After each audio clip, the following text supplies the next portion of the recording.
Welcome to Plat Chat, episode 42, and no Bala this week, because according to Avast, I just asked the question, before we started, where is Bala? Why have we got Vansilli on the show? He's cheating on Valorant, and Avast said he's renovating his wine cellar, huh?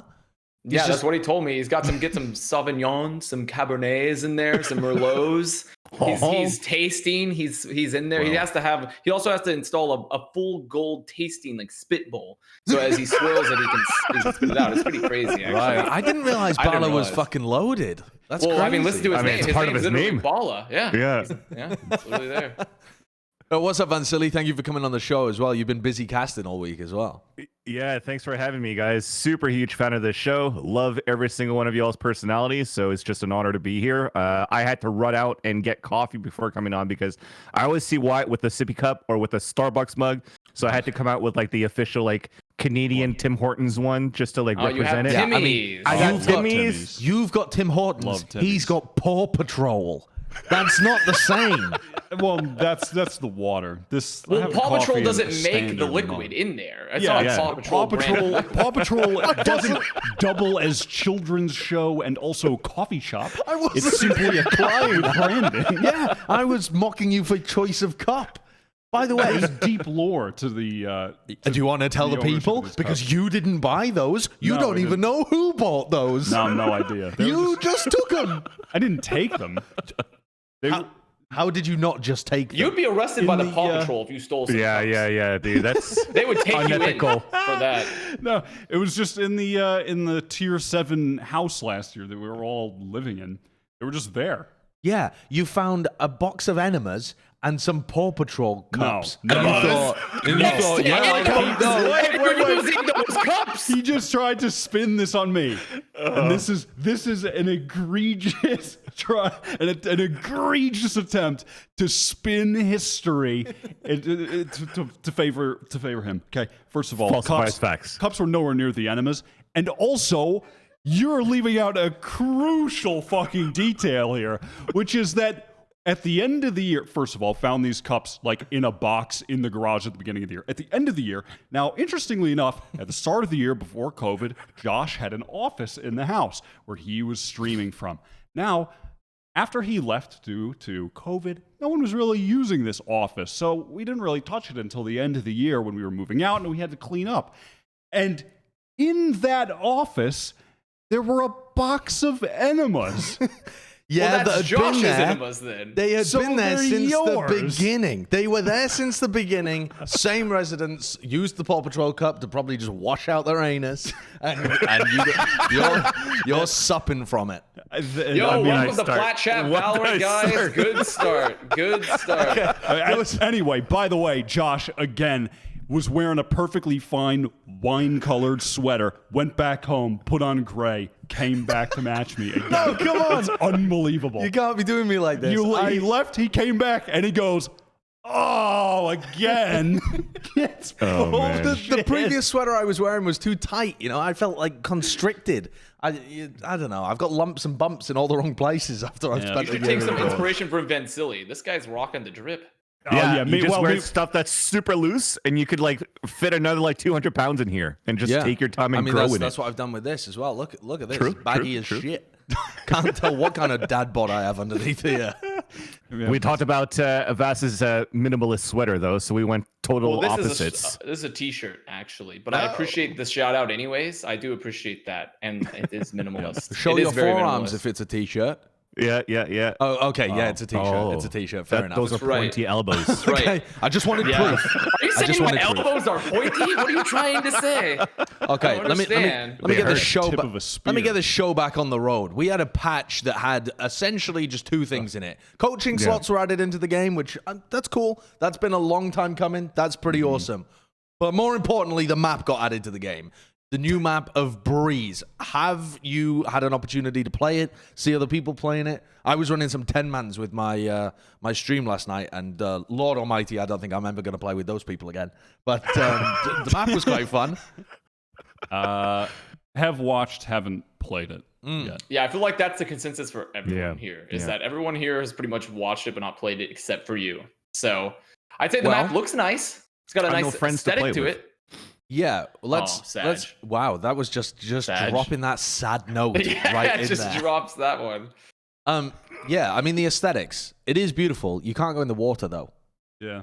So, and it doesn't look that much like a castle compared to what they had showcased it. I guess there is still that castle in B main. There's a fort.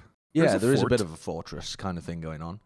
Yeah. But I'm thinking it's like a pirate like pillage or something, because like doesn't it look like a pirate ship and then like you're just fighting a fort? There's cannons. Yeah, I mean I think pillage is a verb though rather than a noun. But yeah, but like, like a pirate harbor of some kind. Yeah, that's it. Yeah, I got 3 languages in me. I don't know what my vocabulary is not that great. That's fair enough. Okay, I've got humble brag. 0.5. Okay, humble brag. Sure, why not? It looks rather open, right? Mm-hmm. Is that did you feel sort of? Wow, the hot take. They literally designed it to have the most open Is spaces that how you possible. felt while you were playing it? Like, wow, I'm really exposed from all angles here. Yes, but here's the other thing. I wish they introduced a shield agent so I could stay safe in the open. No, okay, I'm never going to no. advocate for a shield agent, never at any point. But I think, yeah, they clearly designed. Oh God, no, come on, don't show these. This is probably some Good gameplay. Okay. Everything I did on this map, I was just throwing out abilities randomly to see whether anything made sense. I think I wall the door here and I try and swing and just feed. I'm not sure. So I was just testing stuff out, you know. It feels like mid is extremely important to fight over. The A site, it's somewhat easy to get into, but it's so big that it's difficult to actually hold it as you're the attackers. Yeah, don't worry, I just miss all of these shots eventually. What do you mean? You just got to kill him. No, I missed them all eventually. This is an anti-eco as well, and I have a marshal and okay. See, there's Wait two. a minute, what are you talking about? Where are you popping? But yeah, I definitely had that feeling of being uncomfortably exposed to many different angles and areas while I was playing the map.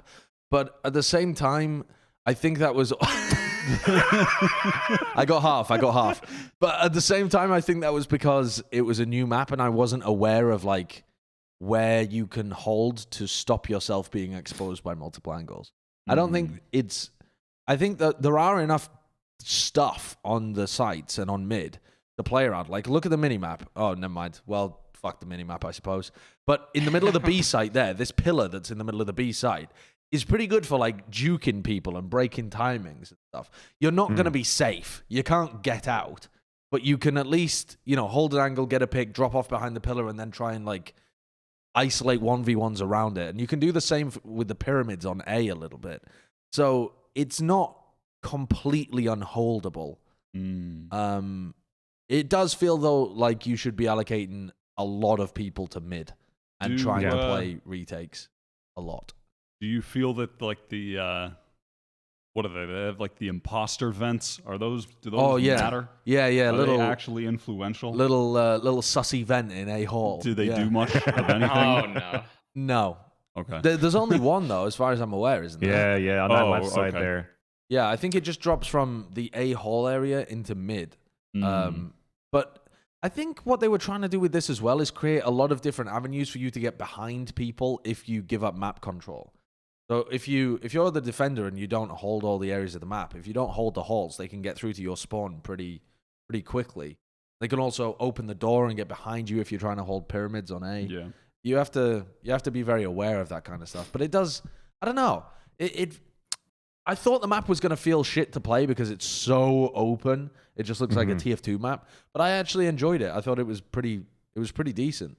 It didn't it didn't really feel like you were claustrophobic and had to use a lot of excellent coordination to be able to break a choke point. The choke points are so big, you can just kind of fucking wander your way in.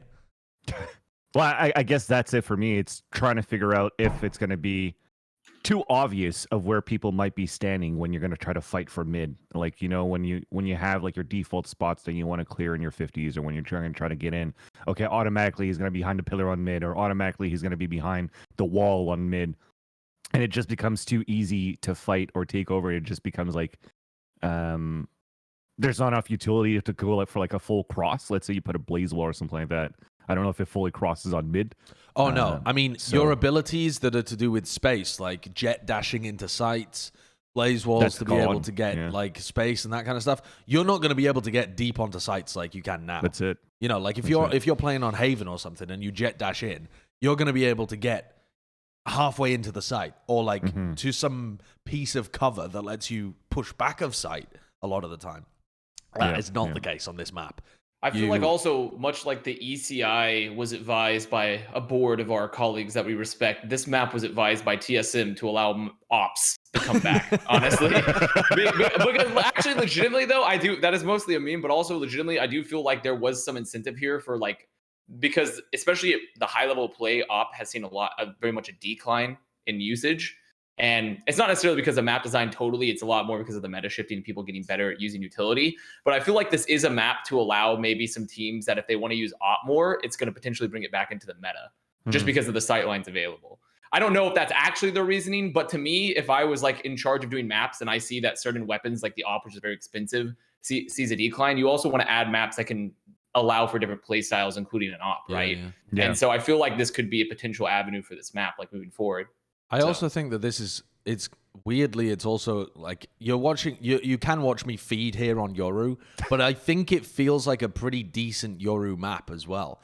And that might end up not being true in the slightest, but with the size of it and how quickly, I think being able to place being able to place a teleporter on one side of the map, like on A or B, and with how big the sites are, you can. If you're getting information as they enter the site, you have time to teleport to some position in backside, and you're not going to just be screwed and overwhelmed immediately. And I think you should be able to create consistent value out of your teleports on this map in terms of just the basic shit of like getting around the map more quickly and being a bit more dynamic. Yeah. After watching all this gameplay so far, like, because my first impression too, when I was watching others and even listening to what, for example, Average Jones would say is like, hey, I don't see like Sova being like a useful agent for this map. And then it's cool that they're coming out with maps where you might start picking different agents right now and have less picks of like S tier agents or whatnot. But when I look at that, it's like recon darts seem to be pretty good still to like try to clear out mid, try to clear positions, and also let's say pyramid on A. But maybe he's referring to like shock darts to try to counter lockdowns or something like that too. That's where it's going to be a little bit more difficult to bounce out, but I'm excited to see how that's going to pan out for these agents. I think the recons are still less powerful than on most maps. Like on most maps, you can hit one in a position where it'll clear out the majority of the site, like a lot of different areas. In this map, you have to combine it with some other utility because the recon dart is only going to clear out like a third or half of the site. And so you've got to what some of the nerds that I was playing with were doing, like in space, they were combining the Sova and the Sky utility. And Sky seems like it's really good here because the flashes are extremely good at being able to. There isn't enough cover to be able to play anti-flash and like peek out and then destroy the people that flashed into the site. And because it's, I don't know, like the amount of space, how wide open the space is, seems to make it. Extremely good for Sky. So I could still see Sova getting used a little bit, but it doesn't seem like it's as good as the other maps. Well, do we want to talk about it being in the thing, or is that for later? No, that's right fuck okay. Now. And I put a whole extra topic for this. Kurt's like, surely this topic is just talking about Breeze as well. And I was like, no, I need a special space to roast this decision because for anyone who doesn't know, Breeze is going to get included into Masters 3 at Iceland. Masters 2 at Iceland. And it's part of a 6-map pool, I believe. I don't think they've explicitly confirmed that, but they've also said like there will be a new map veto system. So it's got to be part of a 6-map pool. Otherwise, there'd be no reason for a new map veto system. And last week, I was just begging them not to do this. Because I think 6-map... It's not that Breeze inclusion is a bad thing. There's like a month before Iceland. I think that's acceptable. 6-map pools... Shaking my head. Well, what are your thoughts? I'm very much against this, but I feel like there are other opinions to be had. I'm very much against this. I just think it's unnecessary. Just put it... It'll be more interesting than to watch I think the follow-up of the next stage, knowing that there's a new map in the pool and seeing what the teams do with it then with a bit more time, and it's a bit more incentive to continue to follow then. We don't need more incentive to watch this tournament now, or wacky gimmick spin the wheel for map pick ban, whatever's going to happen. We play the new map and no one knows what they're doing. We don't, it's just not necessary. It's the first international event. Everyone's watching anyway. Everybody's gonna watch. Everyone's excited anyway. It's just. Sorry, I was gonna say, like, Josh, if you're against it, and you're like, if you're against a 6 map pool, but you're like, it's okay to have Breeze in there. What are you afraid of in terms of adding Breeze into the? Well, is it more on the veto? Yeah, it's the veto process. Any way you do the veto process, one team is going to be able to remove 2 maps from the pool, and unless they do some random shit where it's actually like spin the wheel and this is the first map that gets removed, which is it's anti-competitive. And any way that they introduce it, if you're trying to set it up so it's like higher seed gets a better map pool or whatever, it gets to essentially craft the map pool in a much stronger way towards themselves, because eliminating an extra map is massive when it comes to this kind of stuff. Then 100%. Who do you give the higher seed to? We're talking about the first ever international tournament. You don't know which regions are better than others. Even making the assumption that like EU is better than LATAM, which I would definitely be on board for making, you don't know for sure, and it feels rude to assume and give these regions, especially the ones that are represented with less teams, a lower seed and therefore a lower chance of being able to actually be competitive when it comes to the map pool as well. So anything that relies on seeding is going to be fucked right from the beginning. Yeah. Anything that's random is just fucked from the beginning too, because that detracts from this is always a viewer's bad enjoyment. And should never be done. Yeah, still will be. It still could be. I mean, not necessarily here, but I just mean in general in esports. Yeah, and then I don't think there's a good solution basically to a 6-map pool. And maybe they'll prove me wrong, and the Giga Brains over at Riot will come up with something that's actually pleasant. But just fundamentally, if one team is able to ban. If you're having a BO3 and one team's able to ban 2 maps from the pool and the other's able to ban 1, it doesn't matter how many other maps the team that only banned 1 gets to pick the side on or whatever. Yeah. Essentially, that does not matter. At the end of the day, you're going to be playing the maps that the team that banned 2 forced you to play. And that's fucked. Like a team like Gambit, insta-ban Haven every time. So the other team against them now gets to choose all of the rest of the maps that get played. It's fucking madness. So I really just hate the idea of having a 6-map pool. The theories that I was throwing around last week were, if you want to include Breeze, take another map out to rework it and give the teams a month to be notified of that, or wait on Breeze and put it into the competitive rotation at the same time as a 7th map, so that you always keep an odd number so that it's a fairer map veto system. But I think they're prioritizing just cool shit in the game rather than what they do is both teams before a match, they each choose one representative and they send them out, and they have a 1v1 which decides, like the beginning of Troy. Yeah. Achilles! Yeah. Achilles! That is the exact imagery I had in my mind. They send out the representatives, they aim duel. It'll be on a custom map. In fact, it'll sort of look like Aim Gods. I don't know if you guys have seen that game. That was amazing. I've heard of it. Oh my god, it looks so good. The map will look like Aim Gods. Play a little 1v1, or I don't know, some sort of alternative athletic event between the teams to decide the first map ban. Oh, sure, because they're going to be at a LAN. Yeah. So you could make them run like the 100-meter hurdles. You're asking people to run? You're asking gamers to run? Maybe like a dodgeball game or something. I mean, that would be pretty fun. Iceland, that's like the home of strength training and lifting heavy things. But I feel like then we give that to... there it is. This is what I mean. This is the perfect map for what I'm talking about. That's really good. Oh my god, it's Tens versus Zipan to decide which map gets banned. This came out at a really inopportune time too, because right before this, the guy in charge, the marketing department for Valorant came out. I was like, we've always had a really good balance with the esports side. We never add stuff for marketing, and then Breeze gets added for Masters. Yeah, and it's like, unlucky. This is a really good game. I don't understand this game by I don't think so. Why isn't this going to be at Iceland? I don't understand. We should have aim gods at Iceland. I don't think that the map is going to deter. This is exactly what I'm talking about. No. That's what I want to see. Except it would be like, I have changed my mind though. I think if they decided which team got a map advantage based on some weightlifting competition, like if they actually did that, fuck yeah, I'm all down for it. Actually, yeah, but TSM would literally they could spectacle. finally win. TSM could finally win then because Wardell would just own everybody. So that's unfair. They have to make it there first. Unfortunately. Yeah, I guess that's true. Unfortunate. Implement it as soon as possible.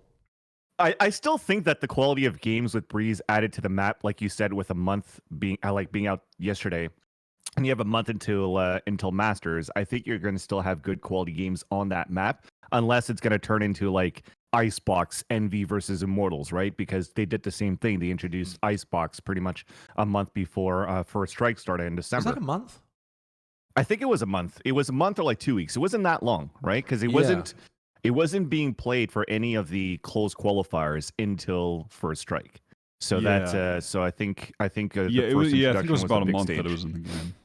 Yeah. So it's the same formula there, but I do agree with you with the veto. I think it gets a little bit difficult unless it becomes like a ban pick, and then the last two maps is a coin toss, where that could also be, I think, very difficult for a team because.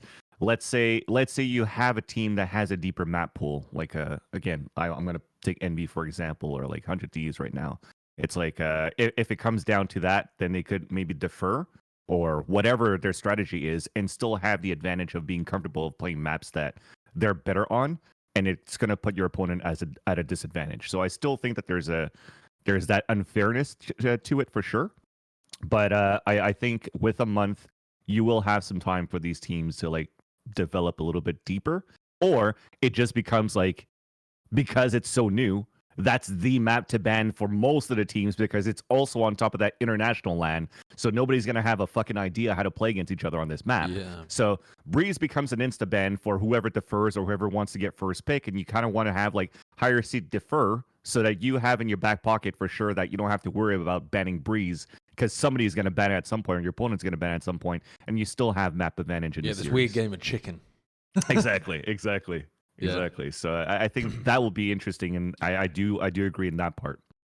I think the coin toss system that you mentioned is probably the system that they'll end up going for because it doesn't mess things up until the very end. Like, you still give the teams the bans they want, you still give the teams the picks they want, you just fuck up the final map. So, exactly. But like that, I think that's the best thing to fuck up out of everything.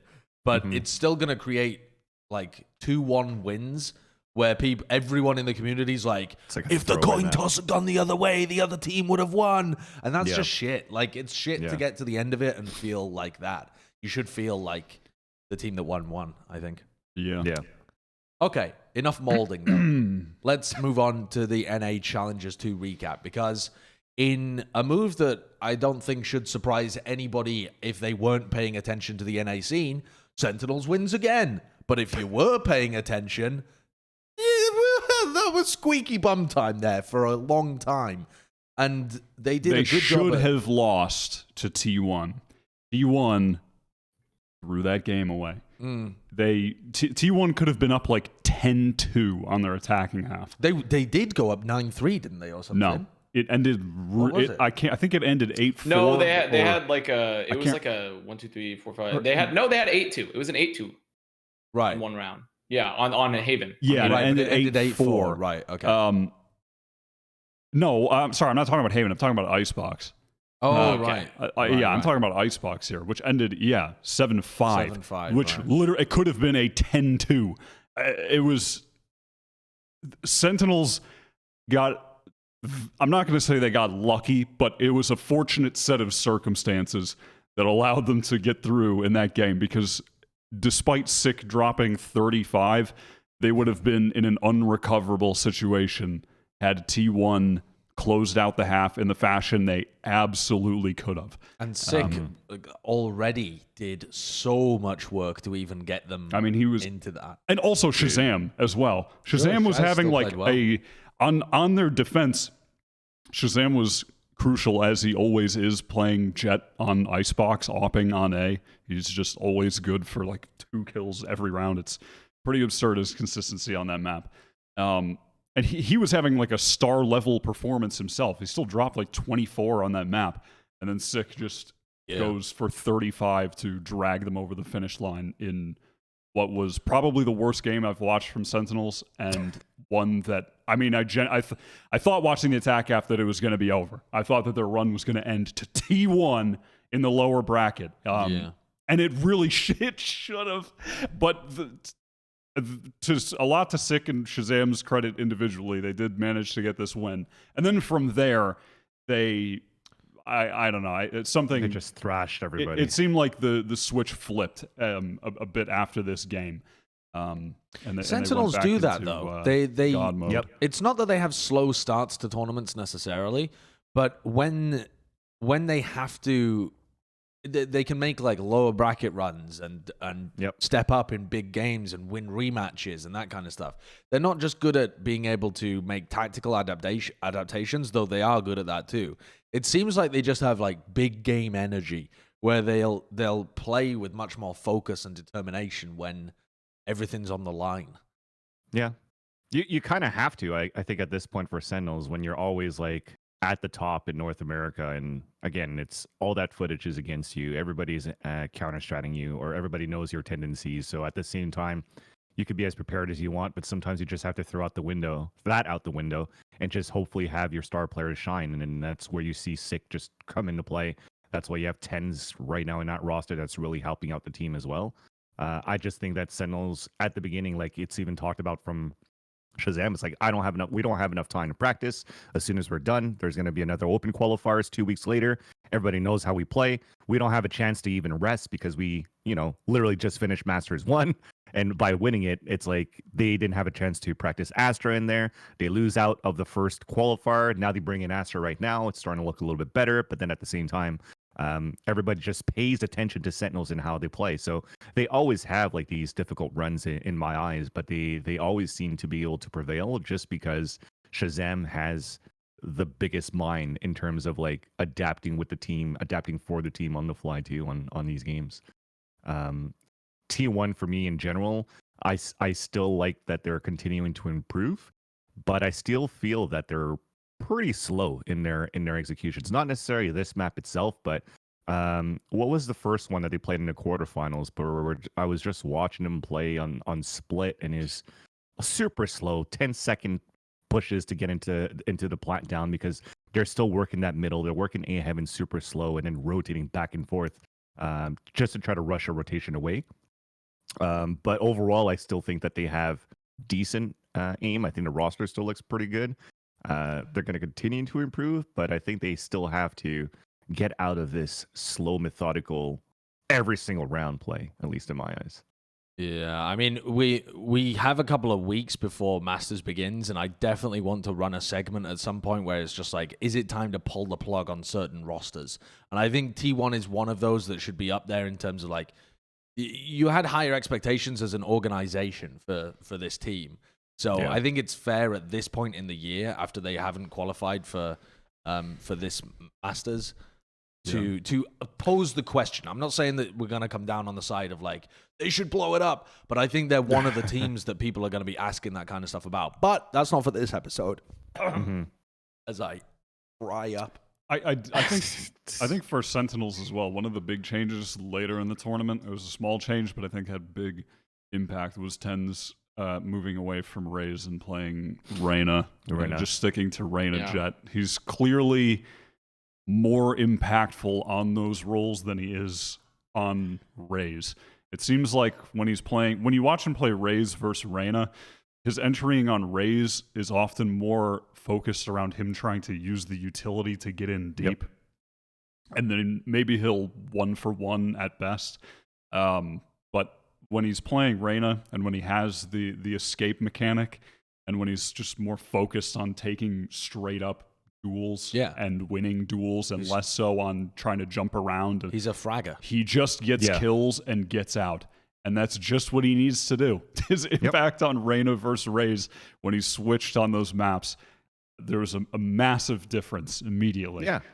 When you say he's good for 1 on Raze, he's good for like sometimes 2 or 3 on Reyna. So yeah, it's pretty good.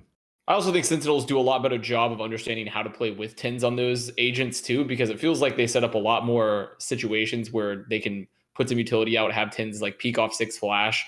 When he's on Raze, I feel like they're a little bit too focused on him using his own utility, like you talked about, because they're just like in situations where you would expect tins to be like getting 2 or 3, and he's just like trading for 1 because they're so focused on him using his own utility. Yeah, and also doesn't have that get out of jail free card that Reyna and Jett exactly have to be able to keep him going. It does worry me about the future of this team if they're this restricted with like somebody who's been in the conversation in the past for the best player in NA. If his impact is that restricted to only a couple of agents, it really does feel like that's going to put a ceiling on the team pretty hard. But it didn't hurt them here whatsoever. What point in the bracket do we want to focus on? Can we bring up the bracket again, please, Kurt? Because I know that when we had that week gap from last week to this week, the tournament hadn't been played out at all, had it? I can't remember. Yeah, I think we were just doing Preds right last week. No, because we had just finished Europe and NA hadn't started yet. Right. So I think that to start off with, I want to kind of follow Cloud9's run through this bracket because we thought that Cloud9 were going to be pretty decent. But I think we just said we predicted them to meet Sentinels in the upper finals and just go down to the lowers. And then I think we were saying they can probably make a run through lowers and make it to qualify. Yeah. But instead, they just kind of stomped their way through the upper bracket, beating Anbox, who just beaten Sentinels, and then beaten NRG as well, which I don't think we were expecting coming into this. Cloud9 did look like a very good roster.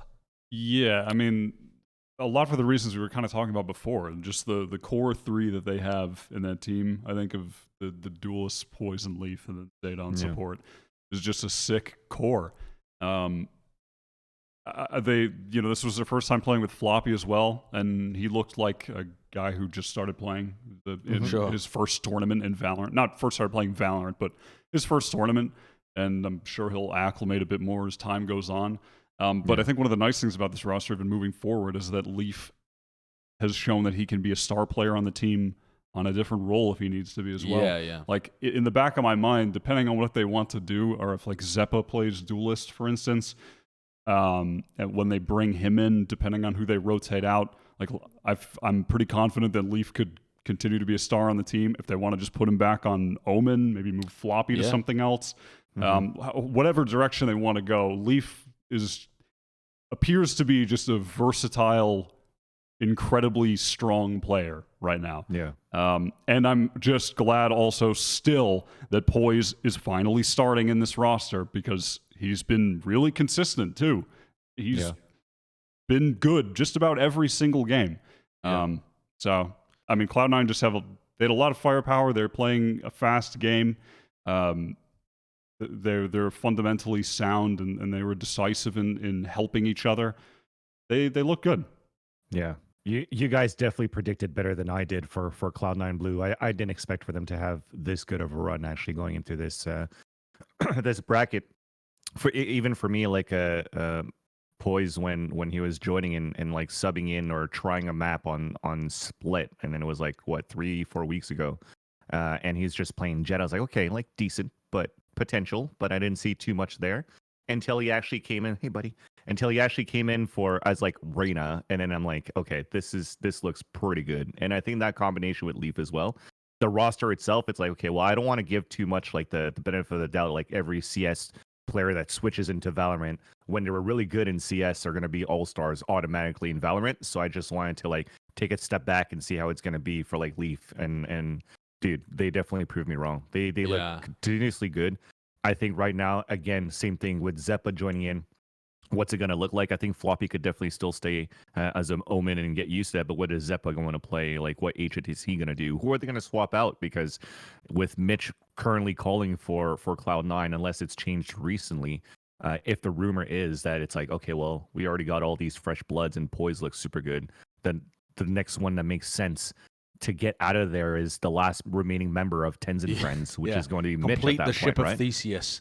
Final plank. But I feel like that would be such a mistake for C9 at this point, considering that like they're getting some success now, and Mitch still looks good, especially on like the Sage. Mitch looks like he's very always solid. been good too. He's always been good like too. I feel like that's the weird part we're into with the C9 roster, is that we're in this 6-man roster situation again. But the roster's starting to click. Like right now, their fundamentals actually look pretty solid. They have good fragging power. They have 2 really good supported players with Mitch and Zeta. So, and Floppy, despite it being his first tournament, held his own, like perfectly fine. Like his fundamentals were there. He understood, like they were good with their swings. They weren't doing any like crazy Lamborghini peaks. Like they were doing solid smokes and everything. Like also, even though Floppy, I feel like didn't have huge impact, there's one thing that he put a lot of emphasis on. You could tell before this series started for them was setting up paranoias, and his paranoias were like on point often. So I don't know. I feel like this is a very weird situation to be in for C9 if you're gonna have a 6-man roster here again when this roster legitimately has potential. What I like about it though is that they set the boundaries very clearly at the beginning, where they said that Zeppa isn't going to be rotating in immediately, and so I don't think Zeppa's gonna have the expectation of like, fuck, I'm just sat on the bench, but I'm such a good player. He's, it seems like Cloud9 have said to the guy, you're a developmental player. We think you're going to be good, but we don't think you're there right now. And maybe they just end up shopping him somewhere else at the end if this 5-man roster is actually continues to work for Cloud9. And I think that would be pretty fair. The guy's just come straight over from CS. If he develops in Valorant and then gets kind of shipped to another team, I think that's pretty good. The person that I want to give a lot of credit to here is Robin, the guy who came in to manage this Cloud9 roster at the same time as they closed down their Cloud9 Korean roster as well and brought Zeta over. Because up until that point in time, and even for a little bit afterwards, we were molding about Cloud9, about like the mismanagement that they'd made, the kicking of Shinobi that then led to the removal of TenZ overall from the active roster, and the overall way that the original roster was even built was poor and didn't extract the most value out of somebody like TenZ that they had on their roster. So, but then the way that Robin has come in and been able to literally replace it piece by piece into a roster that's got way more potential than the previous one did, I think that's really, really good. And it's not like they needed to remove TenZ. If TenZ had still been on this roster, if he had still decided to stay, I think they could be as good or better. But being able to just explode that roster, or not explode it, slowly replace it over time until it's essentially a totally different team, has worked very well for Cloud9. Like they've made smart decisions to bring in Zeta and put him on a support role. To bring in Leaf was a fantastic addition to this team immediately. Amazing, and then just slowly adding the other pieces in as well they've all been excellent decisions. I've got to give him credit for that. Do you not think that's what T1 is doing though, since they're slowly replacing the roster? Now they've added automatic Curry. I mean, they're changing up their roster, but is that not what T1 is also doing?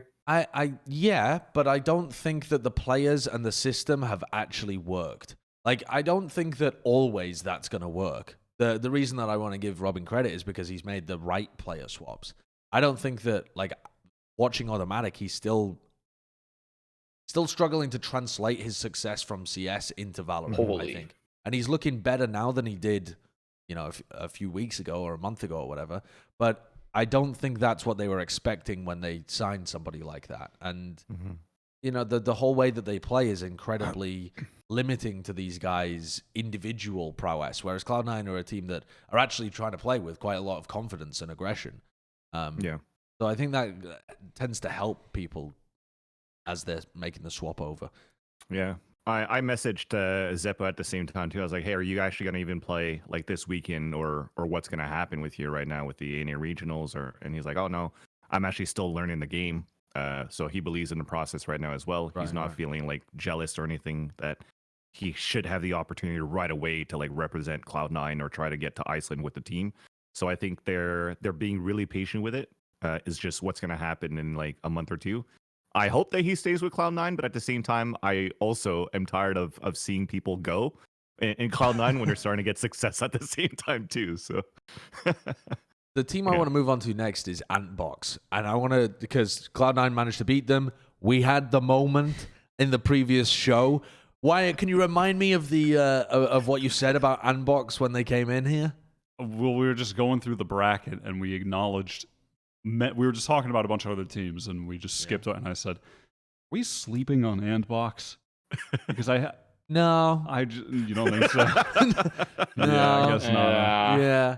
I mean, I really didn't have expectations for these guys. And yeah, me neither. I mean, first of all, first match they come in and they beat up Sentinels. Yeah. And they do it with some nice preparation of their own game. They were approaching the maps with some original ideas.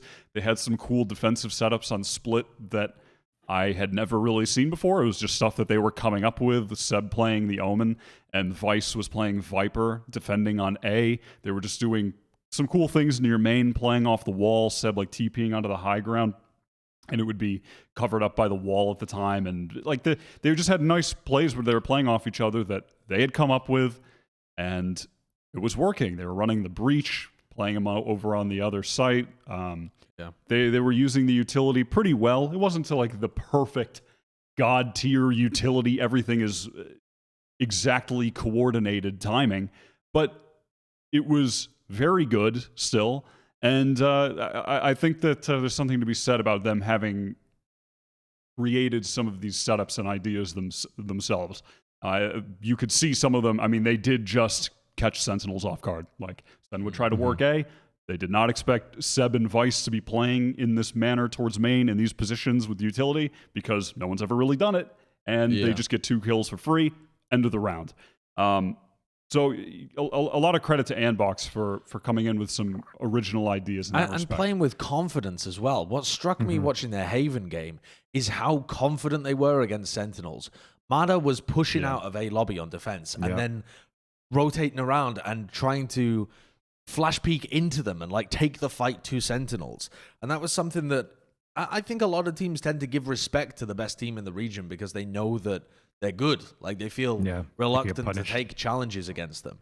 But Mada had a great series on a great map on Phoenix on Haven because he was just unafraid to take those fights, and Sentinels' coordination was a little lacking, as it sometimes can be in these early games. Yeah, I definitely have to give credit to Mata for sure, looking at this roster right now, because it was the huge question mark for me. They lose Android, and who's going to be that player that could replace him right now? Any free agent that currently exists out there that could be picked up by Andbox, and they pick up Mata, where I haven't heard about Mata's name since when he trialed with LG with like Shaija, and he was actually even playing. I think he was playing Silva at that point too. Yeah. So he didn't have a role where he was able to like shine as like a duelist, where he was like just aggressive pushes. Where for me, if we talk about Leaf of how good he was as a duelist, I think Mata was another one that was playing with a lot of confidence, and especially playing like that Phoenix or even a Raze on top of that, and not afraid to take those fights against Sentinels and getting good results out of it too. Like the helping for those retakes for Andbox was really huge for to have Mata in the team. There's still a team also that's going to continue to flex, as you mentioned before. Like Vice is playing different roles. I think he's even going as a Sova at some point too. So it's nice that we have a resurgence for Vice and for Mata at this point. And in the end, it just really clicks for Andbox. It looks really good right now for this team, and I think you have some sort of like 6th or like 7th sense, Wyatt, because every time it's like, are we sleeping on Cloud9? Are we sleeping on Andbox? Are we sleeping on Xset? And like, fucking look at them today in like 2021. It's like NA is looking pretty good in terms of competition. Yeah, I mean, to be fair, the Xset thing is we've gone over the Xset thing a lot now. We've started the 1 hour moment of silence for Xset. Like we've heard a lot about Xset now. We have to stand and do the Pledge of Allegiance to Xset and repping the set every day when we start the podcast. So we've gone a little bit past it. I'm really impressed the more I've seen of this team too, not just of Mata having that resurgence, but of Ye being so solid on both Duelist and Sage. Yeah. Like Ye actually had like a crazy good performance here. Like, when you see sometimes players that have been more duelist-centric in the past move over to more supportive roles like Sage, a lot of times you don't really see a lot of the value they can get, and they have very questionable walls. I didn't think Ye's walls were all like next level, like interesting looks, but they were all solid, and all of his utility usage is great. So, and his positioning is really good all the time. So I'm really impressed with Ye and the Sage too. Yeah, I think it was very similar. Like Ye and Mitch for me were like players that I already saw playing Sage like in the beta days, like Sage Op when it was like still very strong. So I think it's nice that they're still able to revert back to like after seeing potentially EU Loa, like, oh shit, Sage could still be used in the fucking meta. And now they just go back to it, and it works really well for them. Yeah, all the players were having some nice moments. Like, Boy had some nice clutches. Yeah, one of them was really it was cool. It was a 1v1. It was just how he used his smoke to win a clutch against the Sick. one way. Yeah, like just putting down a one way in the post plan. And yeah, I think it's sort of symbolic in a way of what is cool about Andbox, and I guess just generally something that I appreciate in teams, which is just their approach to the utility usage in the game. Andbox are one of the teams that are clearly thinking about outside utility. The box. Yeah, in a terrible. This guy's been waiting for that one, huh? Yeah. Oh, I could take off my sweater now. I feel good. Thinking Spoiling in me to try to get it out, that joke. Thinking about the utility in a unique way.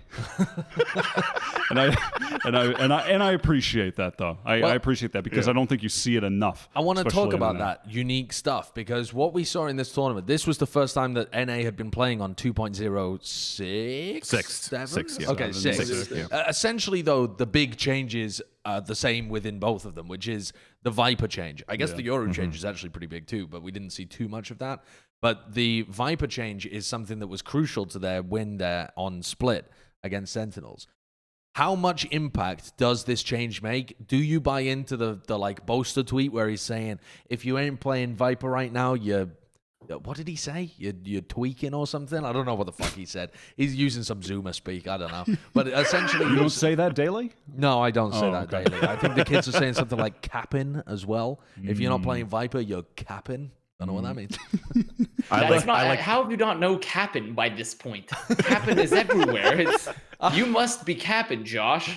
Because it's literally everywhere. I actually love playing my ranked games and just going, sheesh. Without actually doing like the high pitch. I was just like, sheesh. And it throws them off, but it kind of like it. Yeah.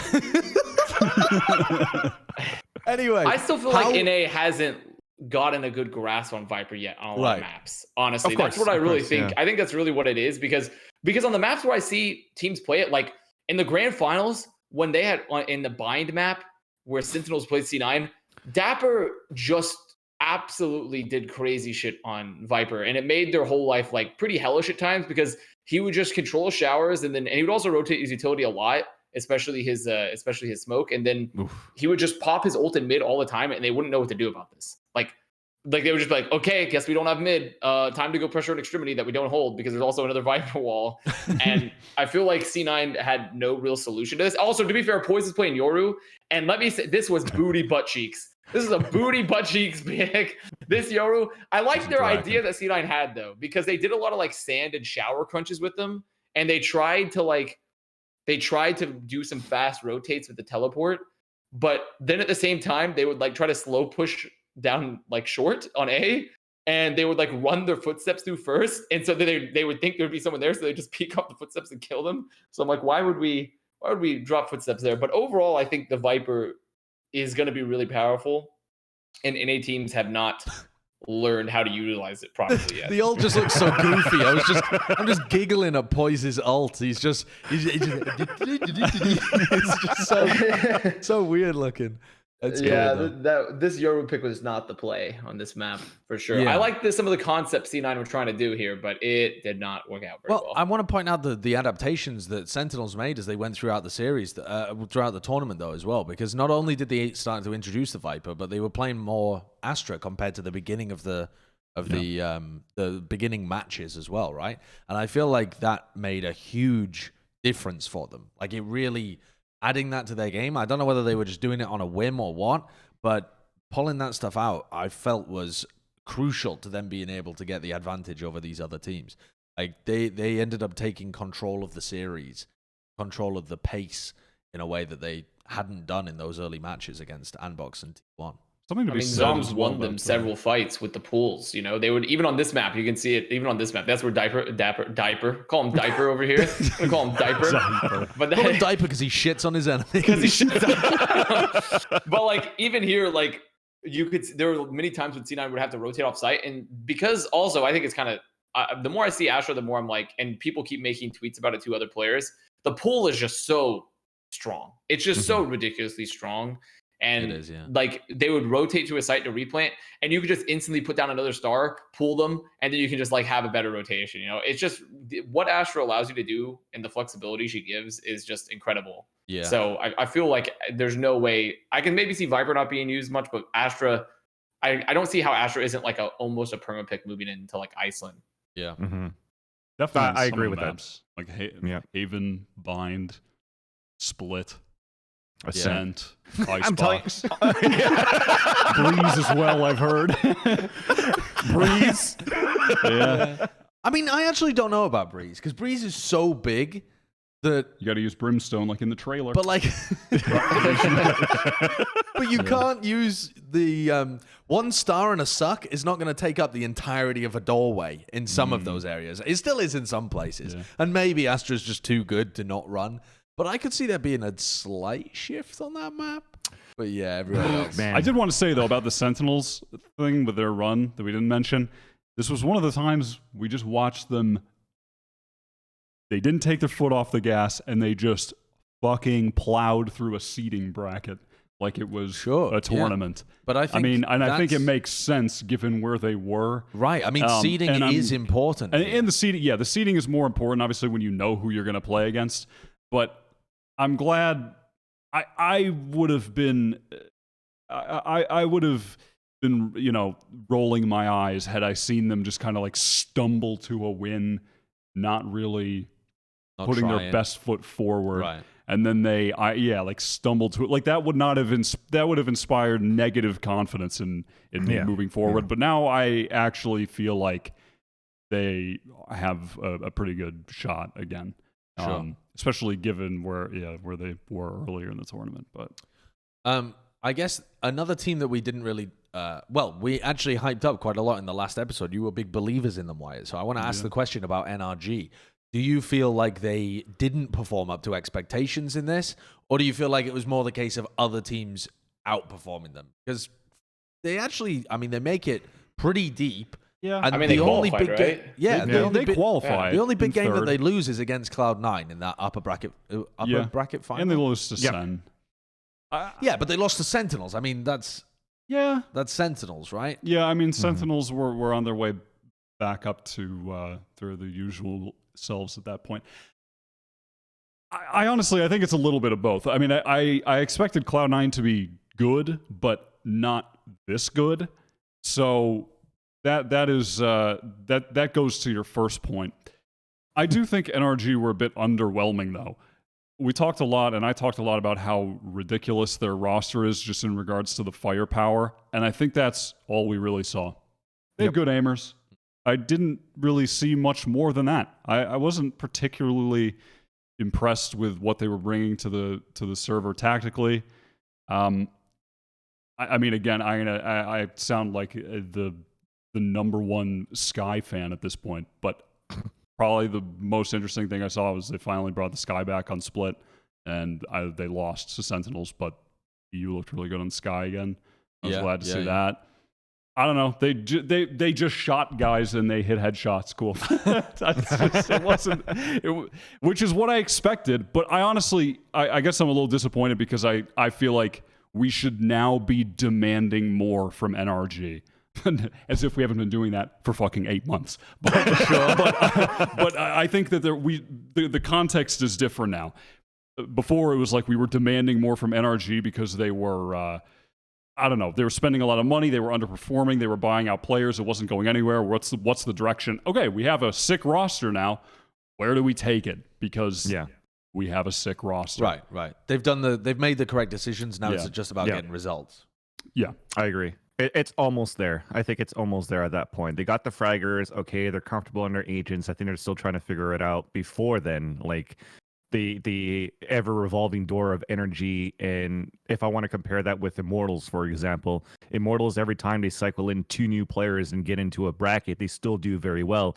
Gen.G, they bring in like star players on paper and they're still like okay or just bombing out. So now that they have some success with text and Android in terms of like the fragging department, and on paper with Som on top of that, now it comes down to, okay, Daps, bring out your mind. Let's start seeing more utility. Let's start evolving that strat book a little bit more for the team, and let's move forward. Because I don't know, have Gen.G played with Astra in this tournament? I can't really remember at this point, and that's for me one of those things is like, if you don't play, Som has been playing at Ascent and Haven against Immortals. Yeah, right. Yeah. Okay. Yeah, so then it comes down to like, if you're not playing it, for me, Astra right now, you're like kind of falling behind a bit too. So I think they're trying it out right now with Som getting probably used to the agent and how they want to develop as a team. I don't know if it's going to be figured out right away this weekend for Gen.G, but I still believe in probably better results from now until Masters 3. It was one of those cases where I kind of forgot that they were running Astra because they didn't do anything notable with it. They kind of just, they were one of those teams that they're in that situation where I think Sentinels were in for a bit as well, where it's like, we are running this because we know it's good and we know it's meta, but what are we doing with it? Well, on that map specifically, they have a Phoenix and a Reyna, and we're going to combo a Lear with a Suck. I don't know. It's just, so it's just, there's some development to be done, but they have the pieces. Yeah. They have the pieces. So we'll see. Yeah, and we'll see. Well, I mean, we'll go through predictions later on, and we'll see whether people have decent expectations of them when they play against the best in North America. Which of the other teams do we want to go through? I want to give Avast a moment, actually, to talk about the Mayfly, the Dayfly theory, because actually you roasted me for that a couple of weeks ago, and they are called they were originally called Dayflies as well, because they only live for a day. Very originally, I mean, I'm talking in the like 1700s, I think. Oh, so I didn't know we were going back to the olden times here. Let me head over to the cobbler shop too, and then I didn't realize that was going to be the issue. But yes, the Mayfly theory, which relates to Immortals, it came true again. Realistically, I mean, the thing is that they didn't start out nearly as strong, I'd say, this tournament comparatively, though. Generally, they start out a lot stronger than this. They look like, oh, man, this team's going to go to the finals. They kind of had a relatively close series versus TSM. I feel like they kind of struggled a bit at points. And even on, like, the Icebox where they played Rossi on, like, Viper, I felt like this is another instance of an NA team not really knowing exactly how they wanted to play with the Viper yet. They looked a lot better with Rossi on the Astra or with JC Stoney on the Astra versus like having the Viper. So I don't know. For the Mortals, it just feels like right now they have the fragging power, and they definitely committed to Rossi because Nature's gone. They mutually parted ways with Nature. They announced that.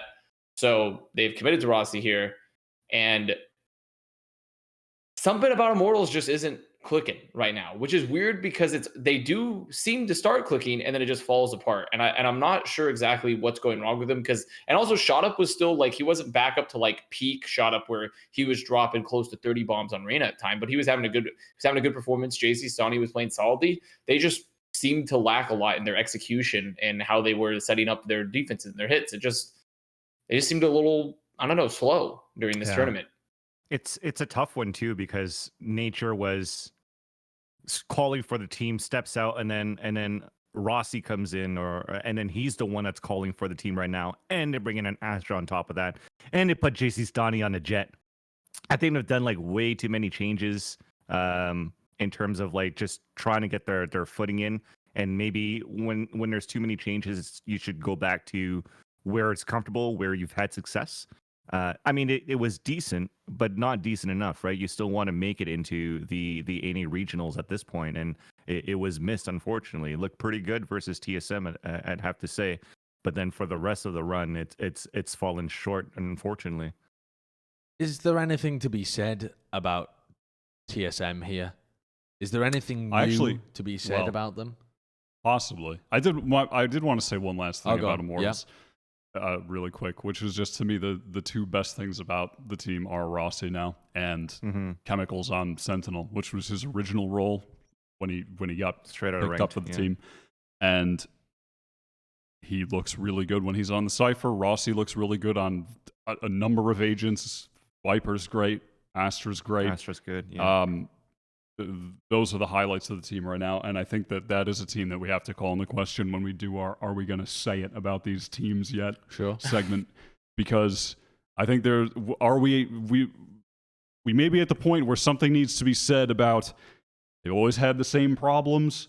We've always talked about how consistent like Gangsta and Stani are, but they've also always been there to consistently die after day one. I don't know. There's a discussion there. There is a discussion there. So I'm just floating that for the future discussion where we talk about, do these rosters need to go? Yeah. But TSM.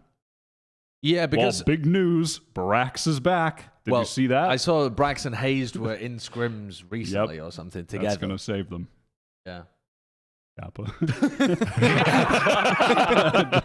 No, but what do we want to say about this tournament? I don't have anything to say about TSM because they performed exactly to expectations as far as I'm concerned. Like actually I was expecting them to perform a little worse against Immortals, but then I thought Immortals would perform better. So I think that's 6 and 2 threes, but they just down into the low bracket, beat BBG, out immediately straight away to a team that's been looking competent. And that's the story of TSM across the whole of 2021. Just not even... If you looked at TSM's roster and the results that they've got, it's just a middling tier 2 team in 2021. They're not even looking like they have glimmers of getting back to tier 1 in any way.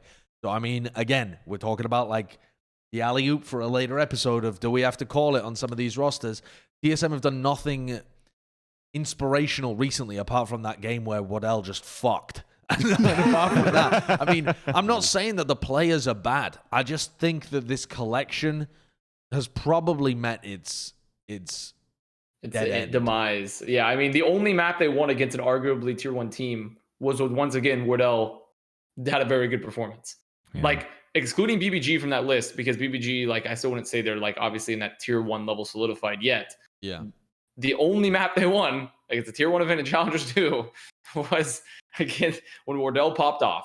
And that's just, and it's not like they were playing individually poorly necessarily. It's just the fact that it just seems like they're so lost that they don't seem to actually gain any momentum unless Wardell like opens up a site entirely and gets a ton of kills. And that's I mean, it can really help players that are struggling in their career is to just shuffle them up. People can still be good elsewhere. It's just that sometimes when you are with a group, they've just lost their way and they need to be saved from the desert. They're literally just wandering around for 40 years in the desert. The wandering has come to an end, though. Yeah. They've ran out. They are dying of dehydration at this point. They're trying to find that burning brush that's going to save them pretty much. Yeah. I think TSM definitely, for me, like looking at them, it's so unfortunate too because they, like everybody agrees, they're really good individually. Just it doesn't clash. It doesn't click anymore with how the meta is evolving. I think they tried to bring in Astra like everybody else, and like same thing as Wyatt was saying is like, what else are they running? A Sky, a Jett, a Phoenix. Killjoy from time to time with Haze, but there's no combination to be used with the Astra. So you're really having like Sabrosa trying to help the team exec with the Trailblazer, or he's going to be lurking on his own and use the mind game guiding light to like, am I going to flash? Am I not going to flash? Am I going to kill you with a flash or not? And then he's trying to have his lurk plays and entry for the team. Wardell's trying to do his stuff too. He's trying to entry as an operator, where now as a Jett, even on the attacker side, you can't dash into a site and create space because you still have to try to opt for the team. Like when he's popping out with the Blade Storm, he's actually able to create that space. But then after that, it just gets very slow, and not necessarily slow, but just defaulty, where teams understand it's like, who are we going to look for right now? It's going to be Wardell trying to get an opening pick, and they could counter that very easily. So I feel that they're still missing, I think, just agents, right? If you're, again, for me, I see a lot of effectiveness with Astra and Raze, for example, too, on some of these matches in EU that I'm watching now, and yeah, it's missing right now for these type of comps, and that's why it shows like, unfortunately, like a low result in like the fragging department or even assist for Cutler, because he's just throwing nebulas and then it's just going to be like, good luck getting into the site because they're not combining it with anything else. I also think that I keep thinking back to Sabrosa's comment where he's like, the TSM special, you just change shit up and you never fix the mistakes that you've made. You just change shit so you can make different mistakes. Yeah. And I think they've been stuck in that loop for so long. Because when I watch them, the thing that strikes me is less the agents and more just the interplay between the players. They used to be really tight with that shit. Of like, even if their players weren't the strongest players, they actually had really good coordination between them in terms of like how they were playing off each other's abilities, and Waddell would be smoking out his teammates and being able to give them ratty smokes to play around, and the trades were there. At the moment, I don't know, all of their micro play has fallen off a cliff. It's like they've just gotten, I mean, I think they're just lost, and they've sacrificed a lot of their fundamentals to try and regain the like macro gameplay. They're trying so hard to focus on getting a comp that works for them that I don't think they're thinking about the fundamentals, and that's what actually wins games. Yeah. I think they're thinking about getting their confidence back just by sheer fragging right now. Like, just if it works out for them, if they could frag, then it's good. But then unfortunately it's not enough, because there's unfortunately a lack of consistency in results from time to time on map to map. You can't always be like that #1 fragger every single map, with some exceptions, of course. But I think that's where, like, you see, you know, the demise of, for example, Huynh with Gen.G at that point. I think Huynh was another one that was like amazing on paper, really good as a jet op, but also not consistently helping the team out for Gen.G. Like, if he looks good, Gen.G looks good. If he looks bad, Gen.G might scrape it, but most likely will lose at the same time too. And I think they're at the same boat right now with TSM. I definitely want to touch on that Gen.G Huynh news later on. Do we want to touch on any of the other teams that went through this bracket? I feel like we've covered all of the important ones. Did anyone have anything burning that they wanted to say about other teams? No. All right. Very well then. Now to the spice, because we have the bracket, do we not, for the Challengers finals now for North America, and we can start making some sexy little preds to take a look at what the bracket looks like. EMEA has already been like halfway through, and Brazil and I'm not sure. I think Korea's about to begin as well, and North America are all like on the verge of starting. They all end on the same date though, which I think is like May the 2nd or something. So it gives teams 3 weeks to be able to have the break and practice for the end result. But the first match, I want to go for like the most basic one first. Oh, here we go. Yeah, this is this is on this is the pick'ems actually. Yep. These are the pick'ems. So we can go through and we can select who we think is actually going to win, and we can lock it into the website as well. So we're moving away from VLR. Let's start at the top then. Fuck it. 100 Thieves taking on Andbox. So that is the #1 seed coming out of all of it versus the #4 seed coming out of Challengers 2. How are we thinking about this? I feel like on paper, you know, it's a lock for 100 Thieves, but is that actually how it's going to play out? Yes. Are we sleeping? Yes. Are we sleeping on Andbox? Are we sleeping on Andbox?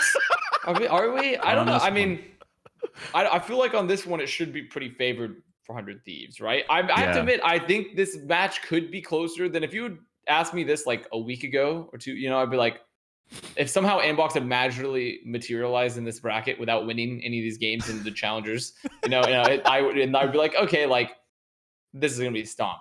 But now that I look at this, I think Andbox could actually have a good performance here if they if they just like pick up their game here a little bit. Like they showed they have the fragging power now a little bit more, in my opinion, as long as Ye and Mata have good games. But I think this is 100 Thieves pretty locked. 100 Thieves seem like... I know that they haven't been perma-banning Split recently, but if 100 Thieves decide to ban it, that also removes a map where Andbox had some of their most creative stuff that could catch a top team like this off guard. So I don't think the map pool is great for them either, matching up against 100 Thieves.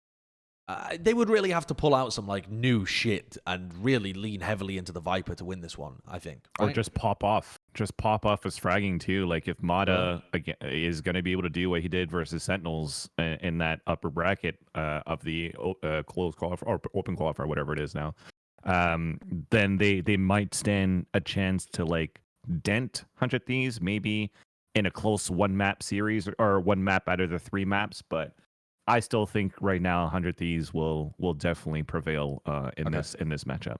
Yeah. Well, does anyone believe in version 1? Is anyone going to try and sell me on the version 1 upset?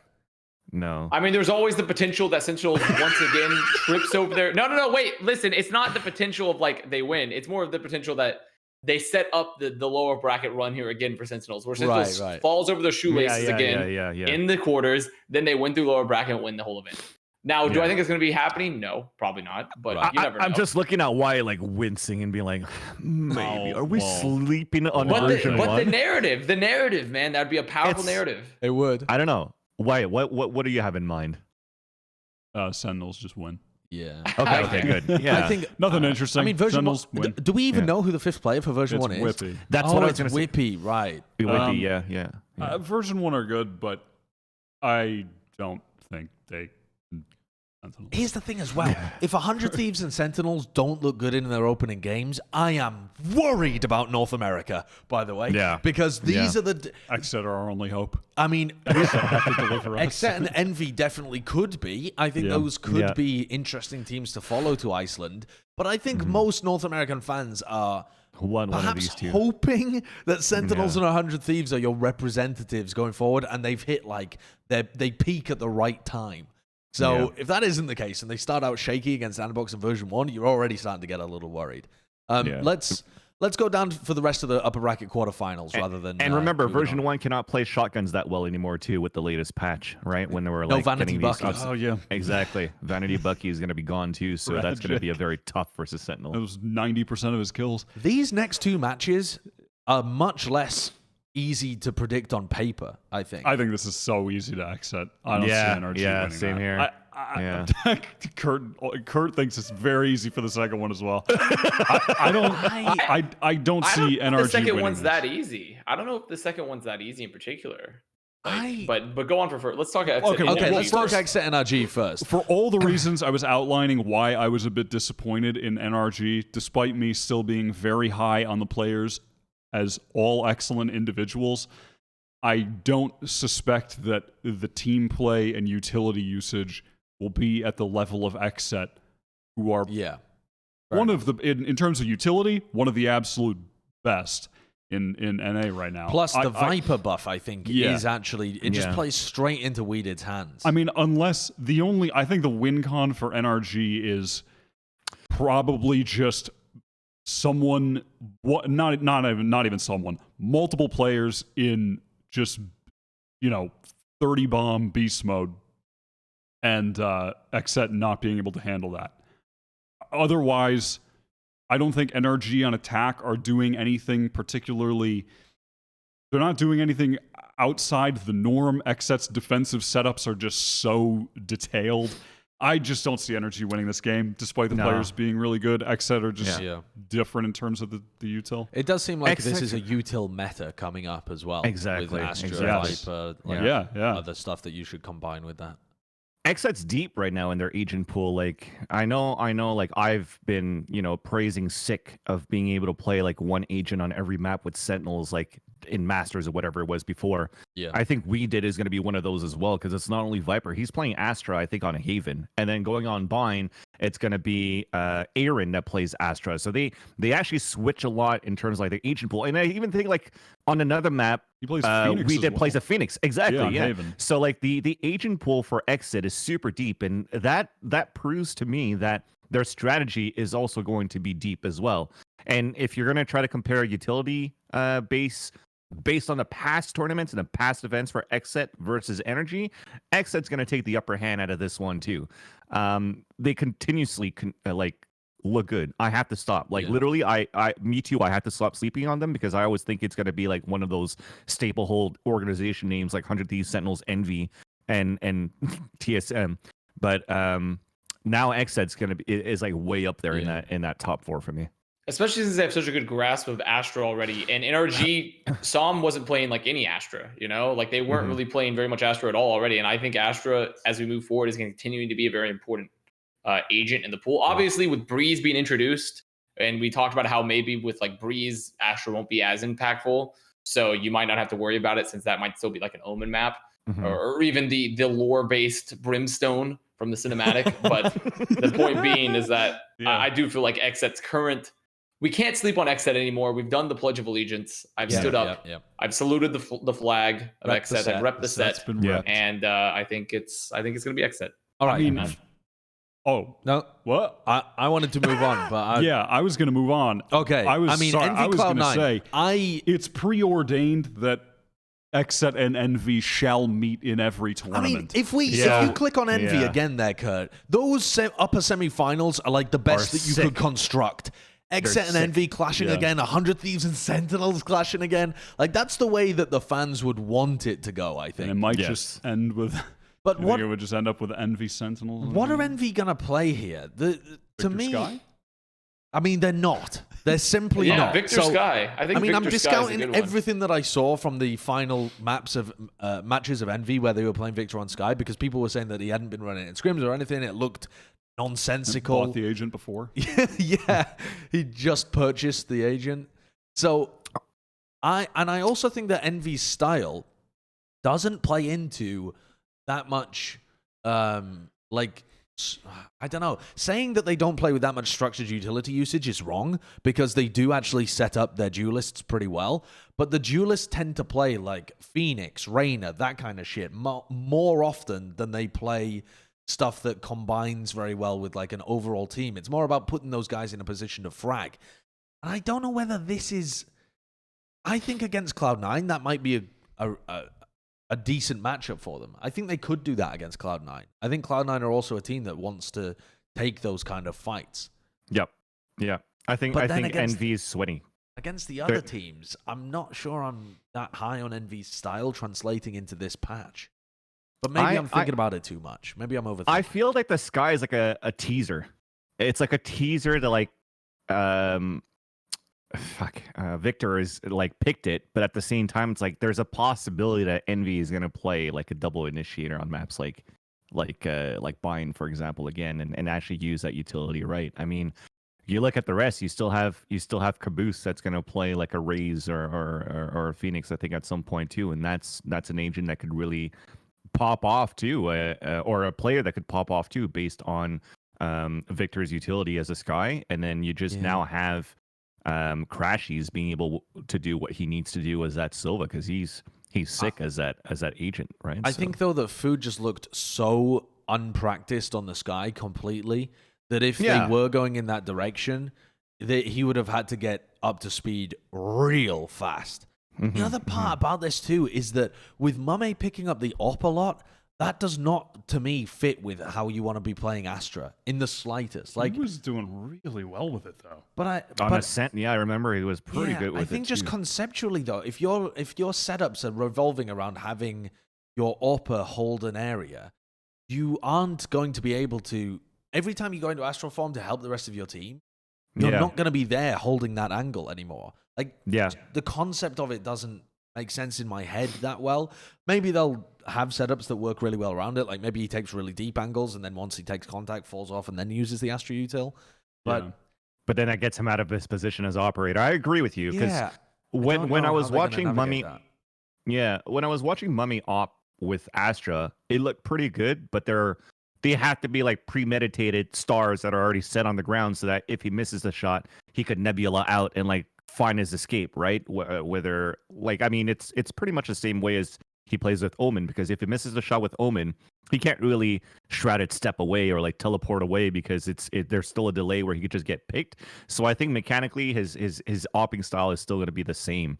It's just if you have to premeditate and place those stars at the beginning, then yes, when it comes down to reactionary where he has to help out the rest of his team, they're losing a lot in terms of that. So I think I do agree with you in terms of like the synergy of having him play an operator on an Astra team-based. Individual-wise, I think it's still going to work.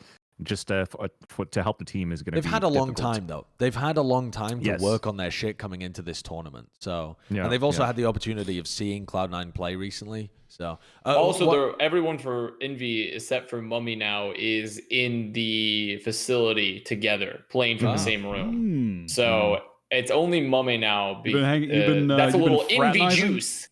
Yeah, because because Mummy's Mummy's waiting to get his vaccine, so he's not in there yet. But everyone else is vaccinated in the facility. So that could change their dynamic a bit. Yeah. I feel relatively all right predicting Envy here, but I think there's upset potential. I think there's a little upset potential, but I am confident in Envy. Yeah. Okay. Saw from C9. I think C9 I would agree with you that they probably lose this series, but I think they realistically should have a pretty good tournament still. Like, I think I'm actually kind of confident in C9 to have at least a good run. I don't think they're going to beat like necessarily any of what we consider the top teams, but I think they're going to establish themselves as like towards the top of these, like the middle of the pack, the gatekeeper essentially for how short they've been together. Because I actually really like the look they had in the Challengers, in this past Challengers. I like the look. All right, let's continue then. 100 Thieves Sentinels. What the hell are you thinking here? Well, my question still, it's where I left off when we were talking about the tournament that 100 Thieves won, the stage 1 to make it in, that I felt that they showed it all. I felt like they were bringing everything out that they had been working on, even in the upper bracket final against Envy, where Victor was playing Sky seemingly at random, but not really at random. It was a seeding game. Yeah. But 100 Thieves were not playing like it was a seeding game. They were playing to win. They were bringing out a lot of little set plays and stuff. Yeah, all types of different walls. Yeah, Ethan was bringing out all types of different walls. They had new executes that I hadn't, I had previously seen because European teams did them, but they hadn't done them before. Yeah. They were just bringing out new things. They had new looks. So my question is, how much do they have now? What have they been preparing for this tournament within the past 2 weeks now? How much Astra did they play? Almost none. Yeah. They played very little Astra, very little Viper. Yeah. Like they played very little Astra or Viper, which I think could be the new look. Is seeing how they play with those agents coming to the tournament. Do you think they might not want to play Astra as much because Nitro was so good at Omen? Do you think they'll think to themselves? I can imagine the logic in their head going, Nitro's the best Omen in NA. Mm-hmm. Why would we sacrifice that to have like him learn Astra when he's already at the top of his game when it comes to Omen, and you can work with an Omen? Mm-hmm. I feel like that could be a trap that they fall into. I don't even know necessarily whether it's a trap. Like, that might end up working for them. I mean, it's not a trap if your style works, right? It just feels like right now, especially if you ever want to take those aggressive, like really aggressive initial round, like extremities and take the orb really aggressively, Astra just does it so much better than Omen. Astra just does it so much better, So I feel like, but also to be fair, 100 Thieves has at times opted to play like a slower, less like orb extremity driven style. So they might feel okay still with just putting Nitro and Perma Omen. So yeah, I don't know what to think about this game because I don't have a good understanding of what 100 Thieves are going to bring, if anything new. And also, I would say that even though I was impressed with some of the stuff that 100 Thieves did in their run through Challengers 1, which is like the Ethan on Sage worked extremely well. I loved the little set plays that they had together to be able to increase their coordination, like that sick double peak that they had on the on top of the wall on Catwalk when they swung into mid. But overall, their sight hits and their retakes and how they hold sights as well, a lot of those like fundamentals are still weaker than other teams in North America and certainly weaker than teams that are running similar styles over in Europe. And that is the area that they don't seem to be improving that much on. Like, they're really tight when they have a set play that they've already preordained, but when it's a bit more like improvisational and reactive, they're still playing very individually and not like, they don't look like super tight together. I feel like that is the next step. If 100 Thieves tighten that shit up, they're going to be actually the best team in North America. But it's so hard to predict whether they're going to have worked on that kind of stuff within... How long has it been since we saw them? 2 weeks? 2 weeks. It's not that long, really, is it? I don't know. I don't know who to predict here. I feel like predding 100 Thieves, to be honest. But I really don't know. 100 Thieves, huh? I don't know. I feel like predding Sentinels myself. I feel like Sentinels have a far better, like, just what we've seen. They seem like they look stronger on what is more likely going to be the meta coming forward, but also, and it's Sentinels, but also we don't know because we haven't seen 100 Thieves play anything recently, right? On patch 2.06. So, yeah, I mean, we really don't know what 100 Thieves look is going to be. Yeah. I'm still trying to ask right now and try to confirm if this weekend is going to be on 2.07 or 2.08, but overall for 100 Thieves, I actually do agree with Josh. If it comes down to where the initial like entry or the pick doesn't work out for 100 Thieves, then it's just like, okay, well, it's going to be individual. Try to have our guys frag out for the people remaining, and if it doesn't work out, then Hiko's going to try to clutch. And it hasn't changed for quite a while for me in terms of watching that type of style. But if I have to base on like the same Pepige brain as Twitch chat and Hiko is like, oh, we're gonna come up with something new for this event, then I wanna see this happen. I think 2 weeks is gonna be enough.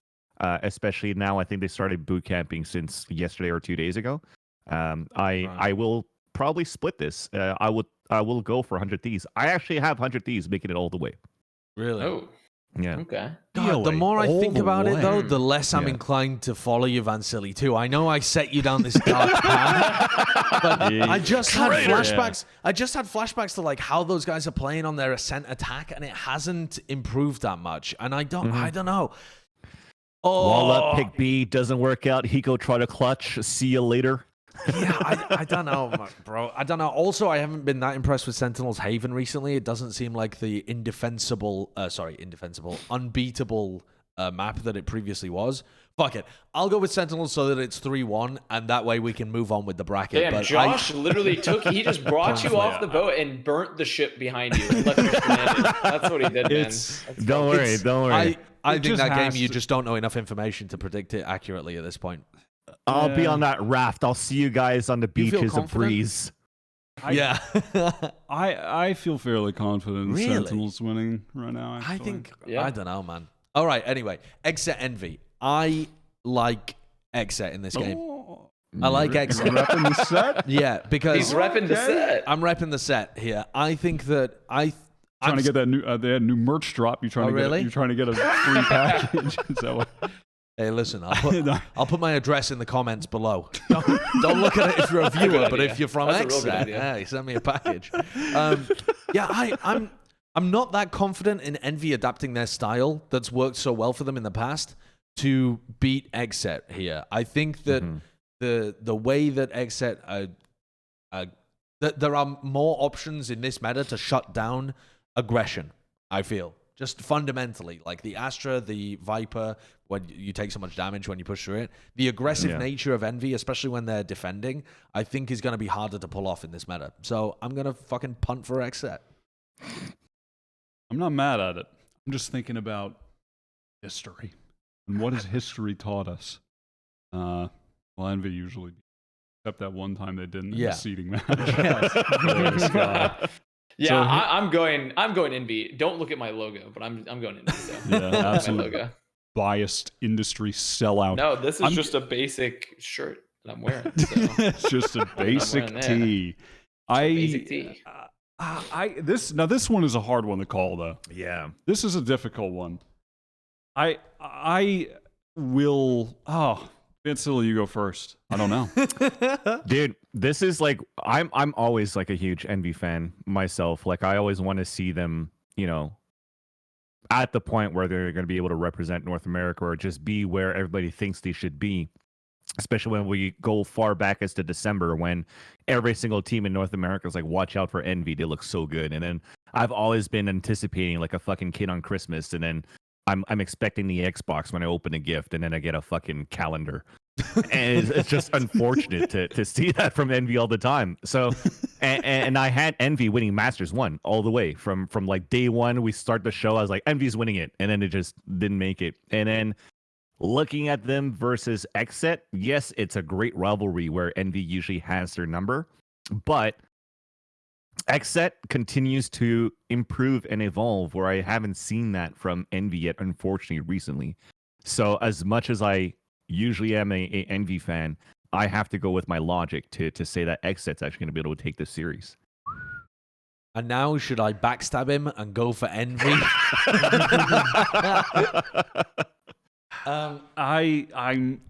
I think I'm gonna be joining Connor on the Envy train. Okay, all right. Welcome. And I will happily be wrong if Kurt, that click one of them, true. whichever your heart desires. Which one do you believe is gonna win, Kurt? I will say, these are my 2 favorite teams in NA, but I gotta rep the set, dude. Rep the set. He's repping the set. All right, Can't be okay. mad at it. So, I more so than predicting the upper bracket final, although we can do that with the clash.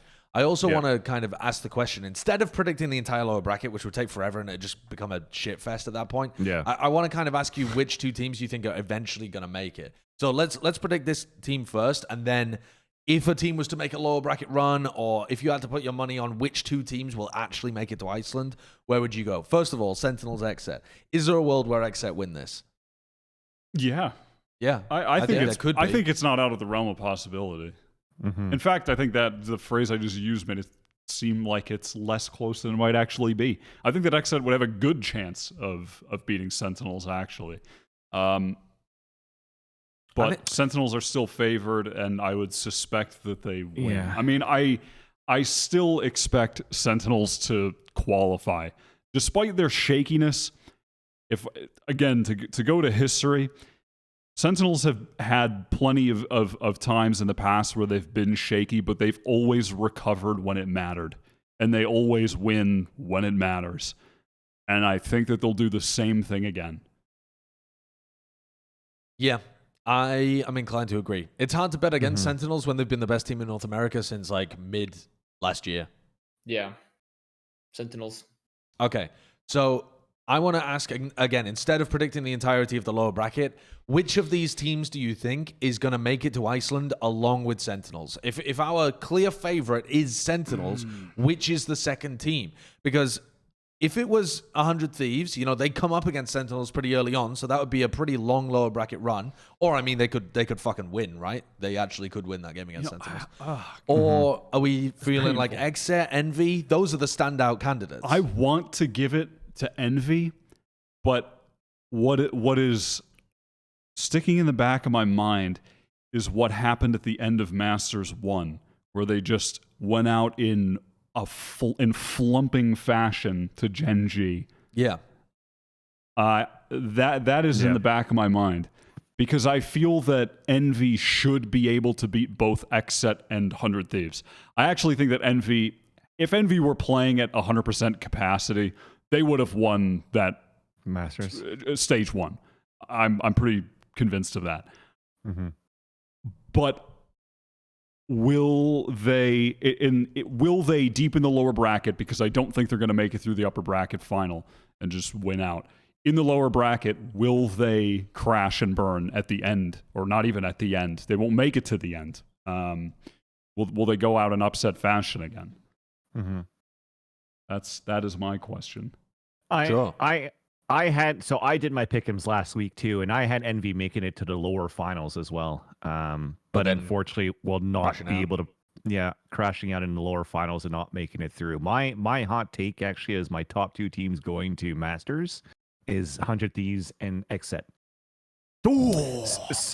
Somehow that's spicy. Somehow in this bracket, these matchups, I had at some point in the lower bracket a rematch between Envy and Sentinels, where for the 10th time that they meet against each other, this will be the second time that Envy will be able to beat Sentinels. But actually, I think that's quite likely if 100 Thieves win over Sentinels in the upper bracket. Like that would play out quite commonly, I think. But it's whether or not you think that is going to be the way that game goes.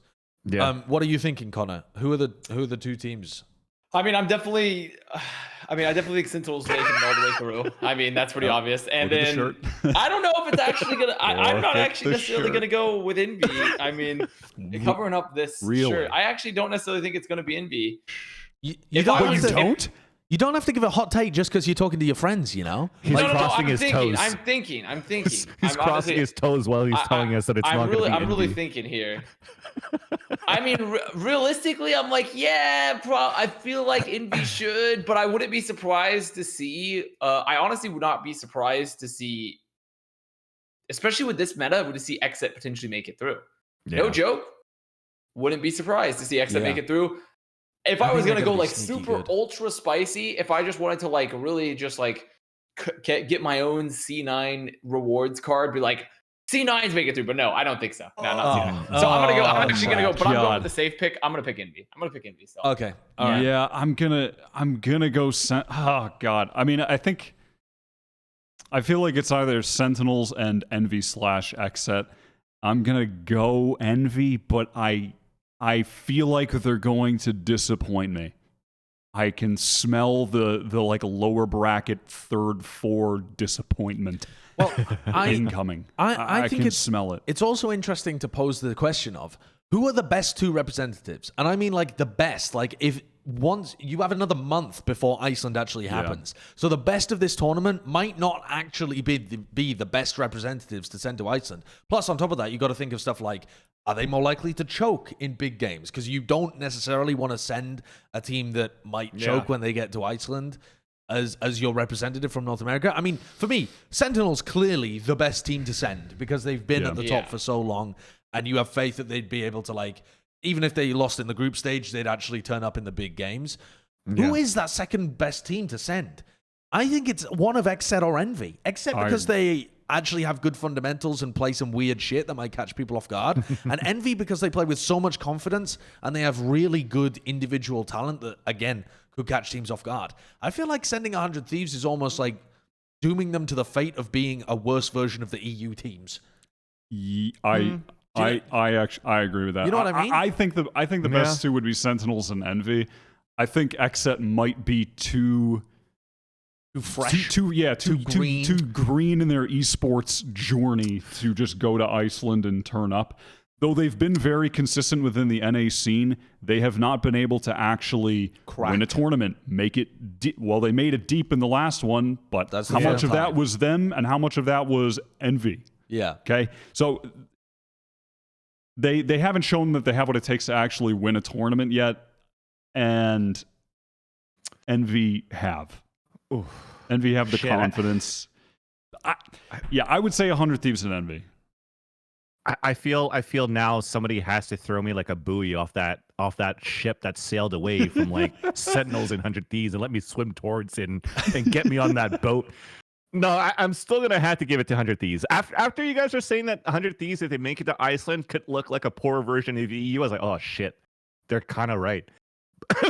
And I'm like, I'm nervous right now looking at 100 Thieves making it to Iceland, but I still believe that they will still be able to look good in Iceland versus any type of team on the international stage, just because they have 4 players that have that experience on the international stage as well. Out of 5. I think they're still going to look very fucking good in Iceland. I think you have to factor that in where like the jitters or like they're most likely going to be excited to be back on LAN more than nervous to play on LAN. Oh, absolutely. And I think that it's going to look good for it's 400 the first ever LAN event in Valorant. Yeah. Like even the teams, even the people that have been doing, like in-person events in Korea and Brazil haven't been playing on LAN servers. So those guys, even though they've been playing in person and in some instances like have been on Brazilian television or whatever, so there's been a lot of pressure on them. It's not the same as playing on LAN servers. And I think that I think that there is a chance that 100 Thieves just step up even more when they get to that environment. That's why I'd probably give it to 100 Thieves and Sentinels realistically. As Xset, none of those players have played the international stage in their respective games before getting into this. Well, but off the bracket, 100 Thieves Xset still. Yeah, just FIFO. The only one. Yeah, FIFO with Fortnite. Yeah, Fortnite. true. Yeah, true. Fortnite, hashtag. Listen, he's had to play under some weird conditions. Been forced to play with a specific mouse and keyboard. You couldn't bring your own setups. Yeah, really? He's been through the fire and flames to play some weird Fortnite lanes. I want to move on now to talk about some of the roster moves that happened. There's been two important things I want to touch on. The first one you already mentioned earlier on, Vansilli, is huynh leaving Gen.G. Or not leaving, I mean being benched from Gen.G. Unfortunately. First of all, like opening thoughts, you already discussed a little bit, but Avast, you were a huynh simp as well, weren't you? Was I? I mean, I definitely so. You were talking about being underrated in some of the previous episodes. Yeah, that's true, actually. Yeah, I guess so. I mean, I thought he was underrated at times. I feel like huynh still has a lot of potential, and it just hasn't. Like we saw sparks in the pan. It just.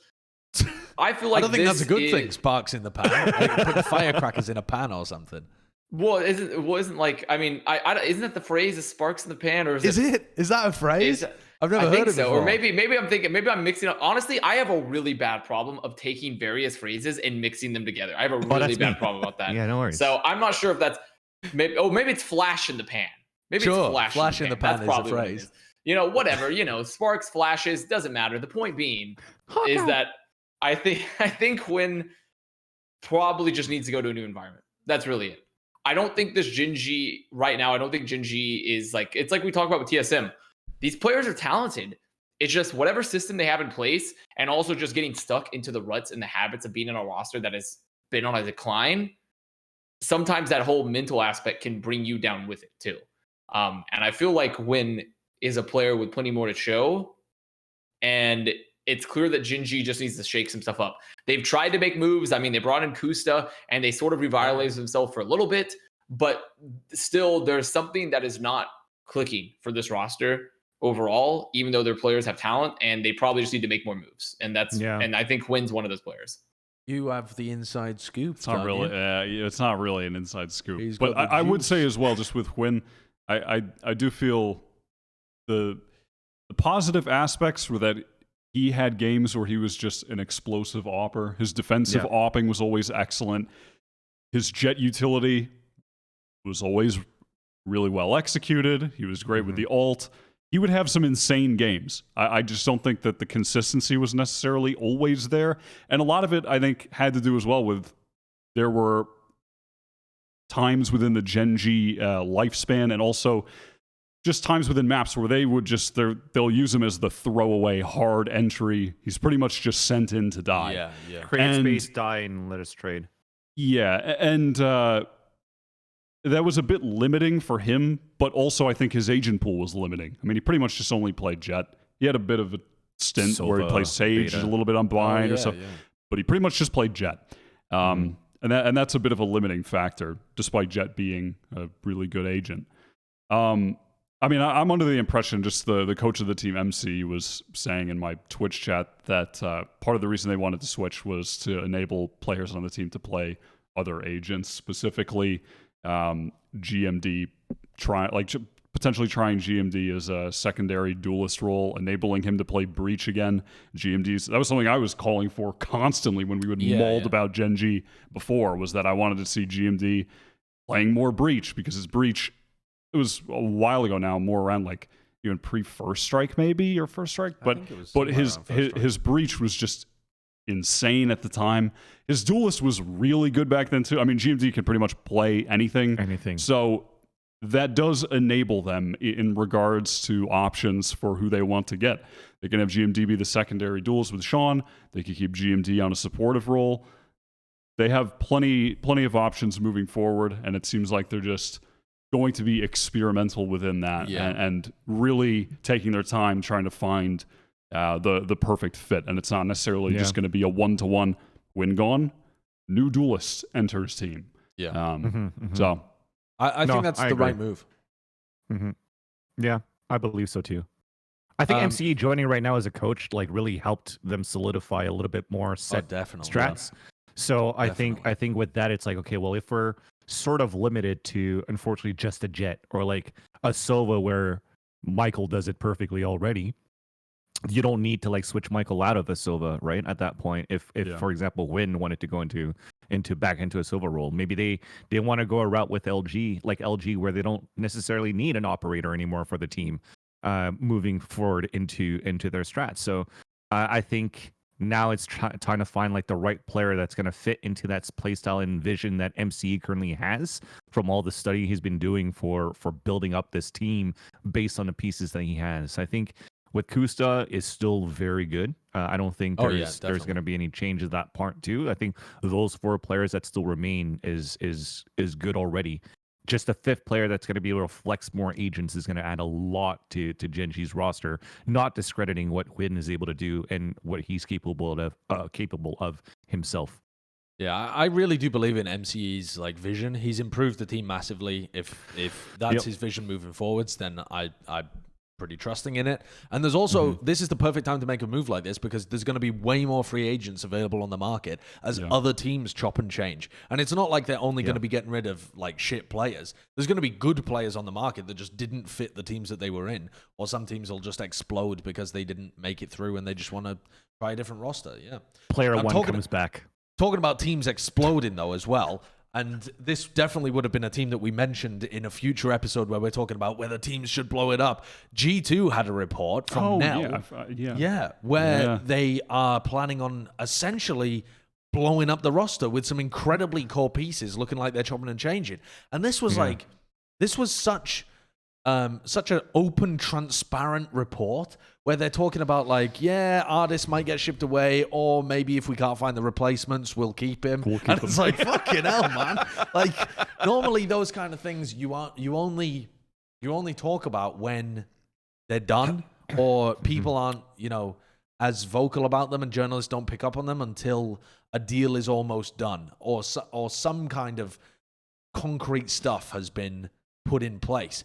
And instead, this is very much just like, G2 are thinking about just blowing the doors off and only keeping Mixwell and Pith and rebuilding the entirety of the rest of the roster around Mixwell and Pith, which is incredible considering that Paddytech just moved over to like Duelist and was popping, and then Ardis has been rated as one of the best Sovas in the world.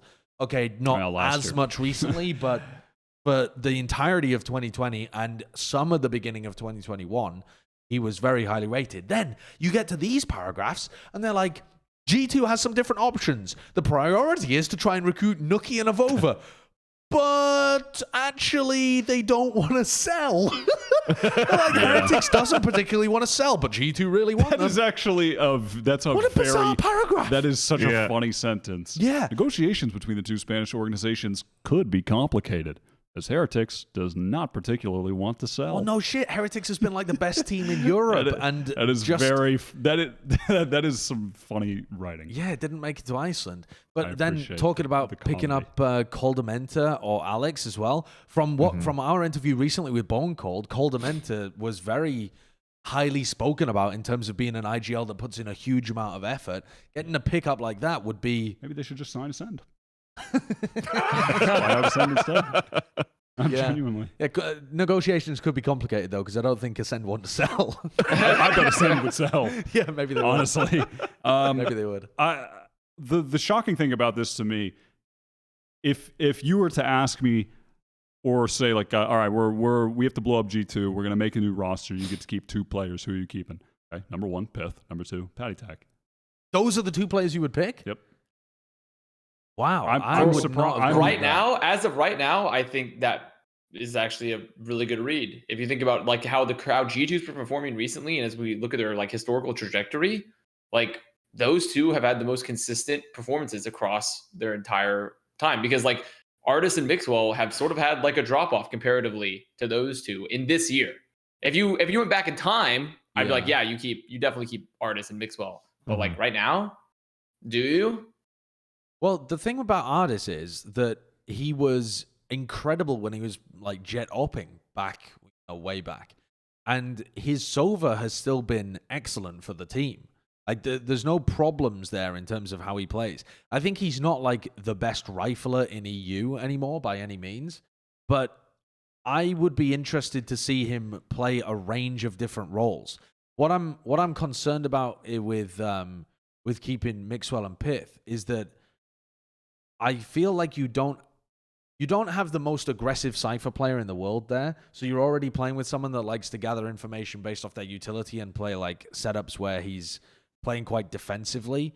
It's what I'm thinking in my head is that it's not quite as extreme as the Meadow Dimasic situation, but it limits you in terms of playing around Pith and how he likes to play with his utility.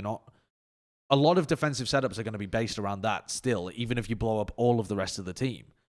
But when you have somebody like, and Pith hasn't demonstrated an ability to play a lot of different agents, you're going to keep him on the Sentinel role. Yeah. And when we're seeing like on Bind, people aren't playing Sentinel very much. I think that's going to carry on onto Icebox and stuff as well. I don't understand where the ceiling is for Pith, because I haven't seen him try and branch out and expand his comfort zone as much as some of the other players in the region.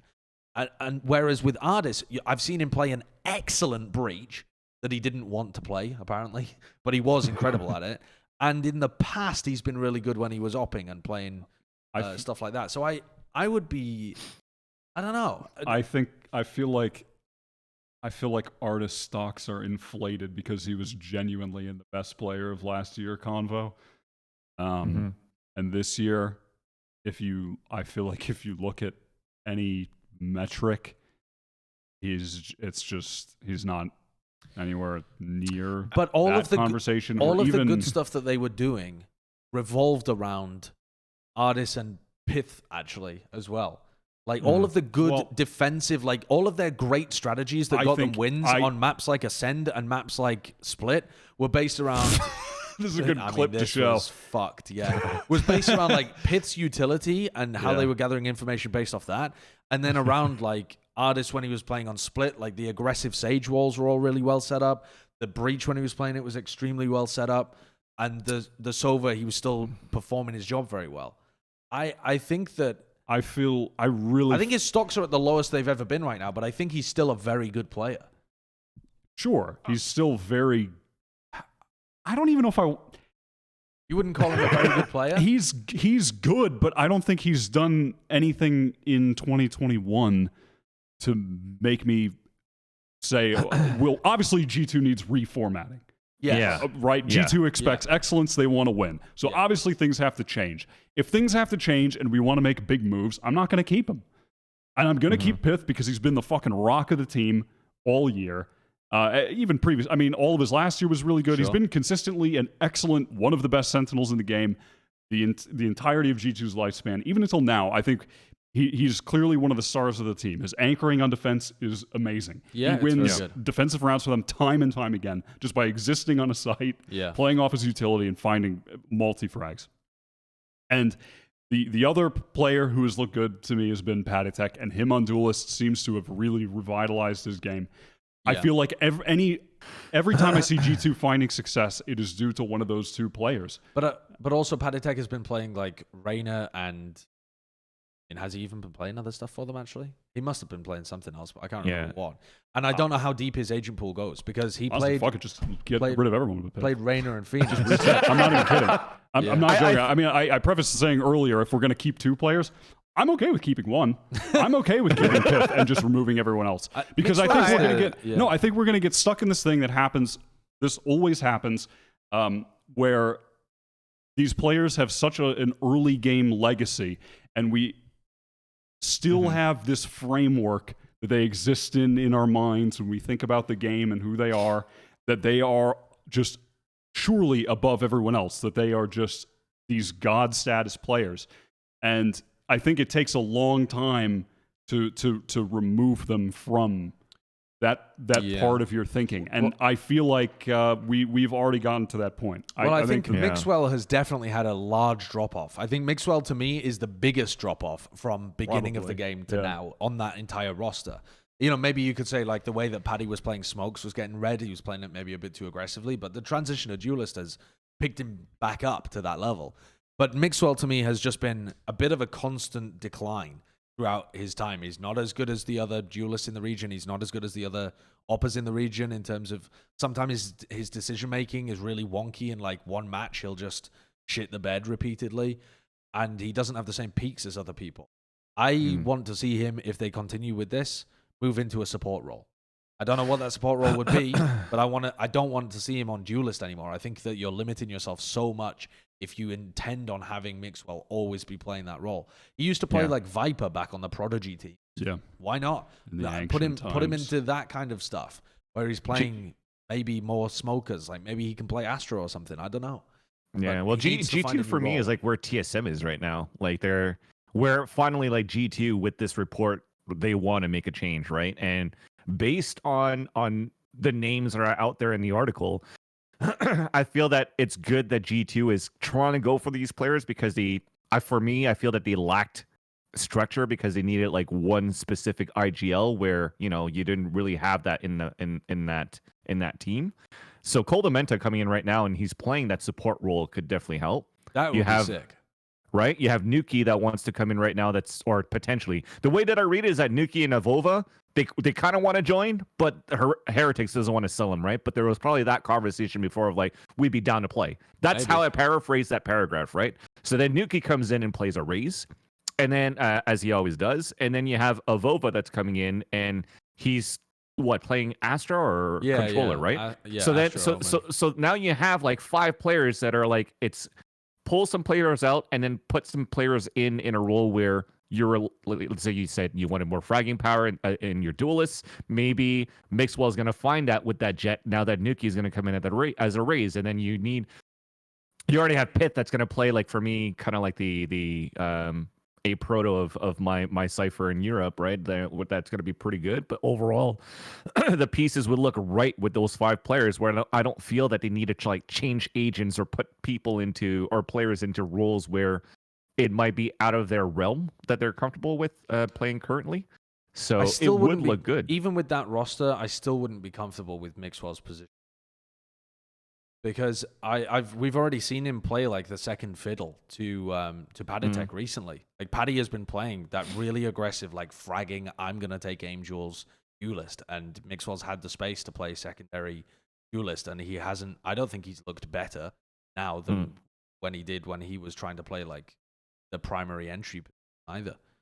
I don't know. I think that he needs a bit of a read. But maybe that's about just getting the strategy down, because that team always the big difference maker for me when you looked at G2 and they were popping, and when you looked at G2 and they weren't, it wasn't to do with the players particularly. It was to do with their macro play.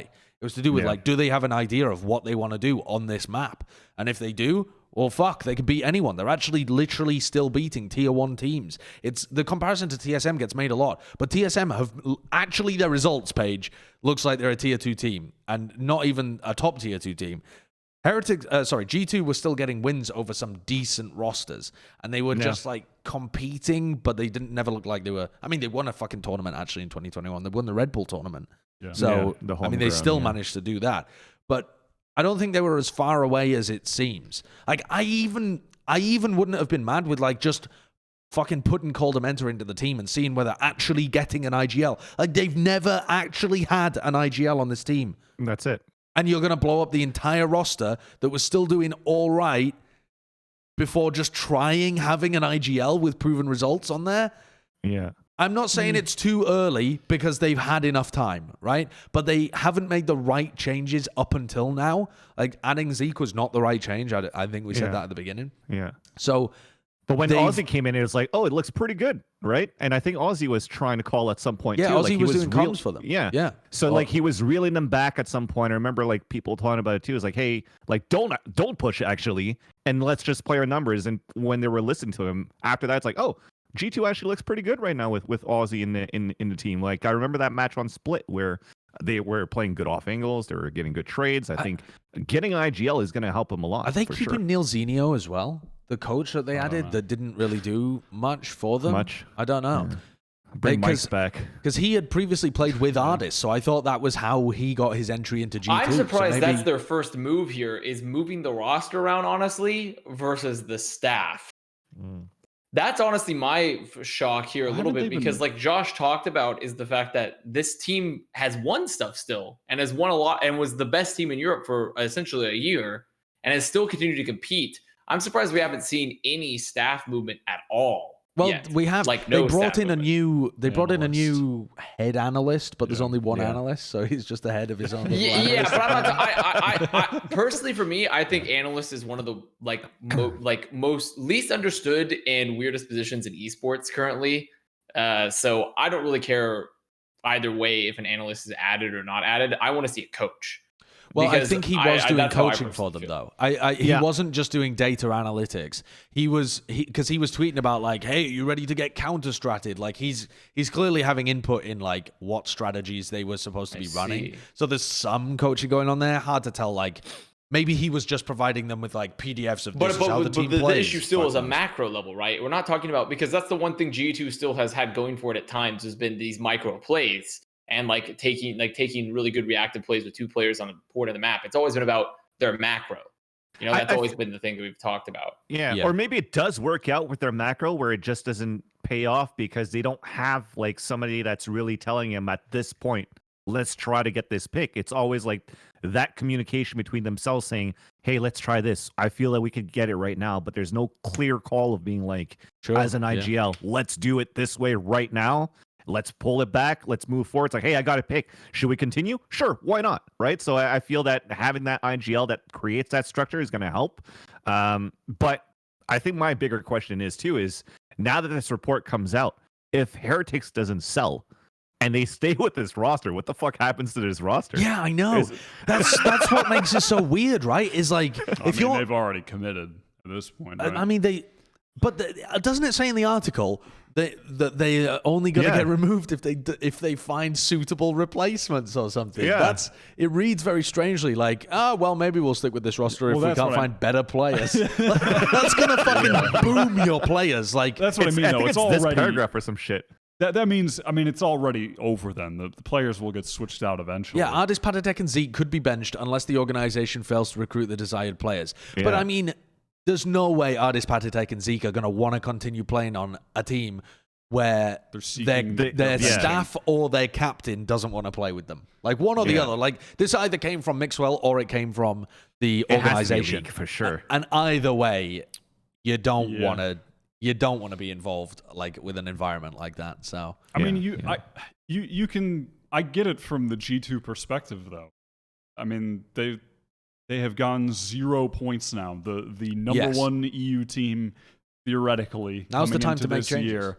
Yeah, they have 0 points to make champions. The goal for G2 right now is to pick up a team and hopefully win Masters 3, so they don't have to worry about the points and then just go to the champion stage. Yes. Yeah, no, it seriously is. The caliber of players they're searching for there in Europe are like, we want to win the next tournament. Correct. Which is cool. I mean, if you're a fan of Europe, that's cool that they're going to be picking up people like that. Anyway, enough about G2. I think we're going to have conversations like that about a bunch of different teams, though, not just G2 moving forward. This next month is just going to be roster explosion. I mean, people are going to be fucking putting dynamite underneath all of their rosters. Let's go on, though, to the European bracket so far. There haven't been that many games played in Europe right now. Sorry, I keep saying Europe. What I mean is EMEA. Although there aren't any teams from the Middle East and Africa involved, it's CIS and Turkey. So, I mean, even the name EMEA, I think that's what it stands for, right? Europe, Middle East, and Africa. Anyway, fuck it. It doesn't matter. Whatever. Let's take a look at Group A to start with. Because, Wyatt, before this show began, you said when you watched FPX play against Gambit, you thought those were the 2 best teams in the world clashing in that upper bracket. I think they very well may be, actually. Yeah. That was a fantastic game. And the fact that FPX actually came back and won, specifically the first map, while being significantly down on defense, from just a masterclass fucking attack half from Gambit. I mean, Gambit are unbelievably good on Icebox. I thought FPX was going to lose this map for sure. The way Gambit abused Tube and Mid on Icebox is like no other team. They are so good on that map. And the fact that FPX came back and won has given me the confidence that I need to think that FPX are just going to... The momentum is built. Confident in their qualification. It's officially been built. No, the momentum is actually... genuinely, hear me out. FPX are, in fact, unbelievable. And I do think that they will be qualifying through this event. Yeah, I mean, you have to believe that. And then if they flump, it should be like, oh, fuck, they've done it again. I feel like, but if they could come back against a team of this caliber on this map, that's such a nice sage wall, by the way. Planting up top, sage wall in the middle. You have to break the wall to try and defuse it. And Gambit have so many of these creative ideas on their attacking half. They are geniuses when it comes to Icebox. They're also, the players on Gambit in this game, they felt more explosive than they did when I was watching them in CIS. Like they played better than they played in the CIS final, and they still lost to FPX. Yeah, it's almost, I feel like in maybe within their own region, there's some sort of comfortability that like, okay, we're just going to win. I mean, Xiao's pretty good at the game. But I feel like there's some sort of comfortability that they're just going to win, so they kind of just walk to the victory. On the other hand, it's kind of an interesting comparison when you now look at Turkey, because within Turkey, in the region, the players look comfortable and insane in those games, but in these looked fairly uncomfortable. We'll get to Turkey. We'll get to that, but I think Gambit are unbelievable, and I think that the fact that FPX won while being down significantly is even more unbelievable. Genuinely, I think this was probably the best Icebox game that I've watched ever. Yes, I think it has to be. Yeah. I have a lot of confidence in both these teams moving forward. I think that, and just individually, goddamn, the Gambit players are just cracked out. Defo's ridiculous on Jett. Chronicle is insane. Shados is nasty.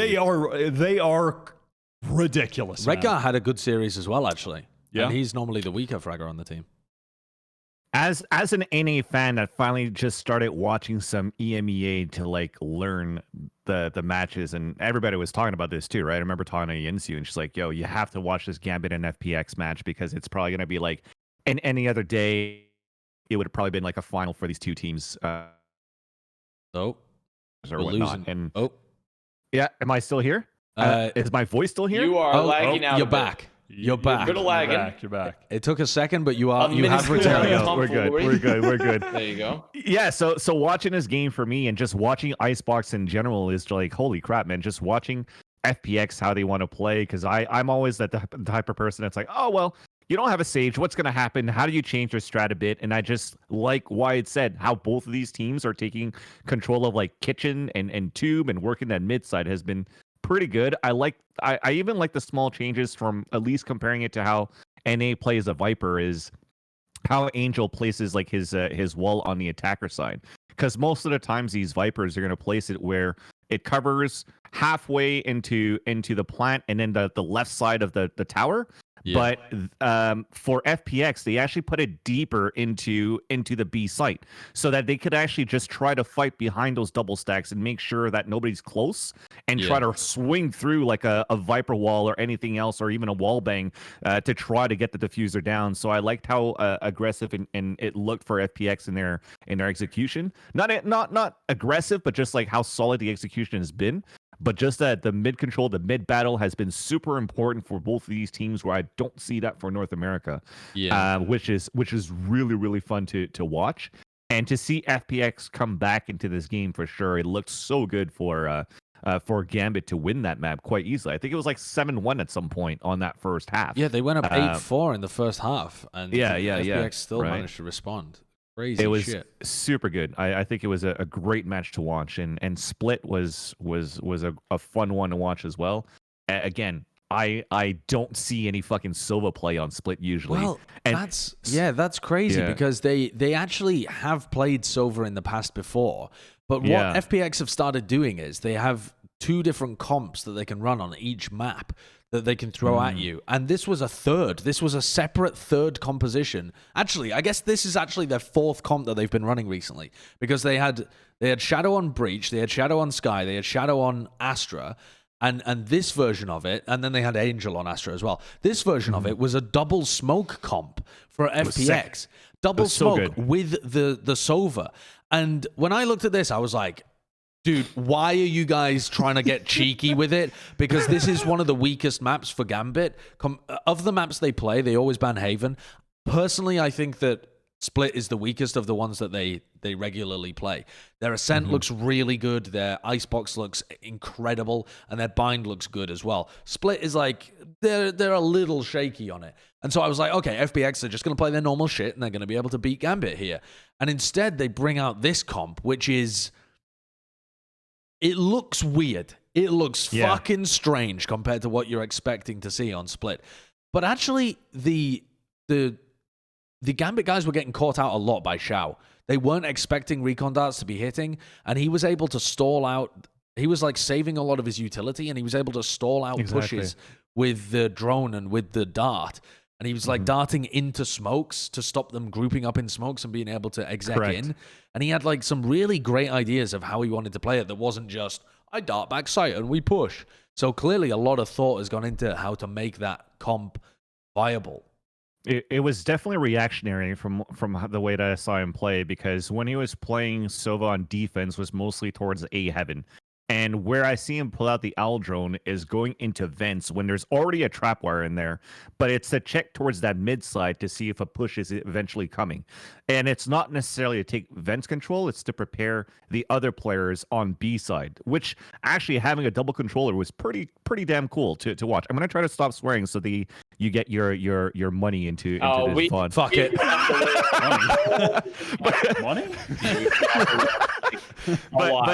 But having those Astra stars that they put there onto Mail, and then having an Omen smoke into Mail at the same time, so you're running into darkness, and then suddenly Gravity Pole comes out, but you have a Raze that's going to throw paint shells on the top of it too, so you're getting sucked into paint shells while running into darkness, and it just didn't work out for like this right now for Gambit. You see those smokes always come up, so this double control I think looked pretty good for FPX actually on the defense. Where the Sova on the attack for me was exactly what Josh was saying. It's like, I'm just going to try to go for shock darts into smokes at screens, A ramp, where they're trying to get these hits, just so he could help for the rest of his teammates to create that space to move in, not necessarily setting shock darts or set pieces on post plants or whatnot. And even the recon dart too was not early picks. It was just hey, they're hitting towards the A site. I'm just going to dart towards this wall on the left side that you see from Angel, just so that they get their crosshair placement away, or even get pinged on top of that, so that people could get in and go for the rotate for his FPX on the defense. Yeah. The only set shock dart that I saw was when he was bouncing a shock dart on the floor of the rafter of of heaven, on A side, to land towards the entrance, combined with a gravity well. Yes, that was pretty cool, Shadow. actually. Yeah, that was pretty dope to watch, and that's the only set thing that I've seen. And for him to still get a fucking Hunter's Fury kill from A heaven into A ramp, it's okay, well, I always thought verticality of the Hunter's Fury is going to be tough on this map, but he's definitely comfortable on. There's a lot of tight corridors as well. If you actually catch someone, they're not getting away. This double smoke composition, but I have to feel like FPX is the first team to ever actually make me like it. But I feel like the only reason it works out is because all the things we talked about, where they're using them in unorthodox ways to set up a utility, but also they take so much aggressive map control from the extra smokes that they have and the extra utility they're able to pull people off of angles with the Astra and Omen combo, that it worked out here really well for Split, because they were using it aggressively for their defense and for their offense. Where a lot of times when we see teams that have played double controller and smokes in the past, they're kind of just okay, everybody, so good. We're playing double smokes, but we're not going to use all the smokes to take map control. We're just going to have them in our back pocket. And we know we have them, but we're not really going to use them to take aggressive map control. And I feel like FPX actually understood that if they're going to have this much ability to lock off and change the sight lines of the map, we're going to use this to take very aggressive map control. This is the round that I was thinking of as well, where he uses the drone in the post plant to push people away. Correct. And the amount of utility they have at screens here makes it devastating for Gambit to try and retake. I think they throw a recon dart in as well. Yeah, there's a bounced recon dart into that smoke, or at the back of the smoke, that catches 4 of them as well. And Gambit are oh, fuck. They're not ready for a recon dart. Normally when you play these split comps, you could get all the way up to the screen's door and then execute. And Gambit, FPX were just throwing new shit at them that they didn't know how to deal with. I don't necessarily think this is the meta on Split or what a lot of teams are going to end up playing or anything. But it's just so cool that FPX are deep enough that they have like 3-4 different comps that they can throw at you when you play them on Split. Makes it so hard to prep for them, to know what's coming your way. Incredibly good game though. Let's continue on and take a look at the bracket again, because the other side of this was Liquid BBL. And Turkey has not really stepped up as was promised. BBL ended up getting beaten by Liquid here and then flattened by Gambit. And then on the other side of it, good. Yeah, I mean, Russ did look very good. Russ popped the fuck off in this game, actually. Yeah. He looked incredible. It's ridiculous. It is especially ridiculous. Haven, they were unstoppable at that point. Like 33 fucking kills on Haven. It's tough to win. In a 19-round game, he dropped 33. Yeah. I mean, like, Aslan does incredibly here on Phoenix. 2012, that was 2013. 20 and 13. 20 kills in 19 rounds. Over 1 kill per round. Solid game. Extremely good game. Russ, 33. Fuck you.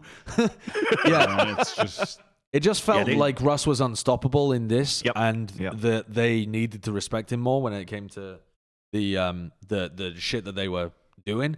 But when it moved later on in the series, like especially when it got to Bind, like Ascent, they close it out, but Bind was a stomping the other way around.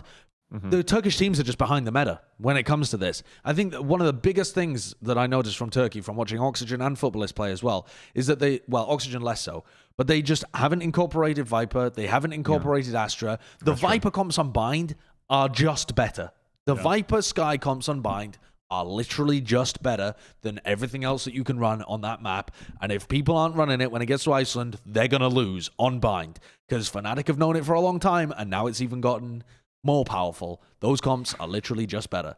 Also, Liquid have some really nice set play setups on Bind too. You've seen Cryptics with fucking ollies, like lining them up in the sky to get behind people. Bind into elbow.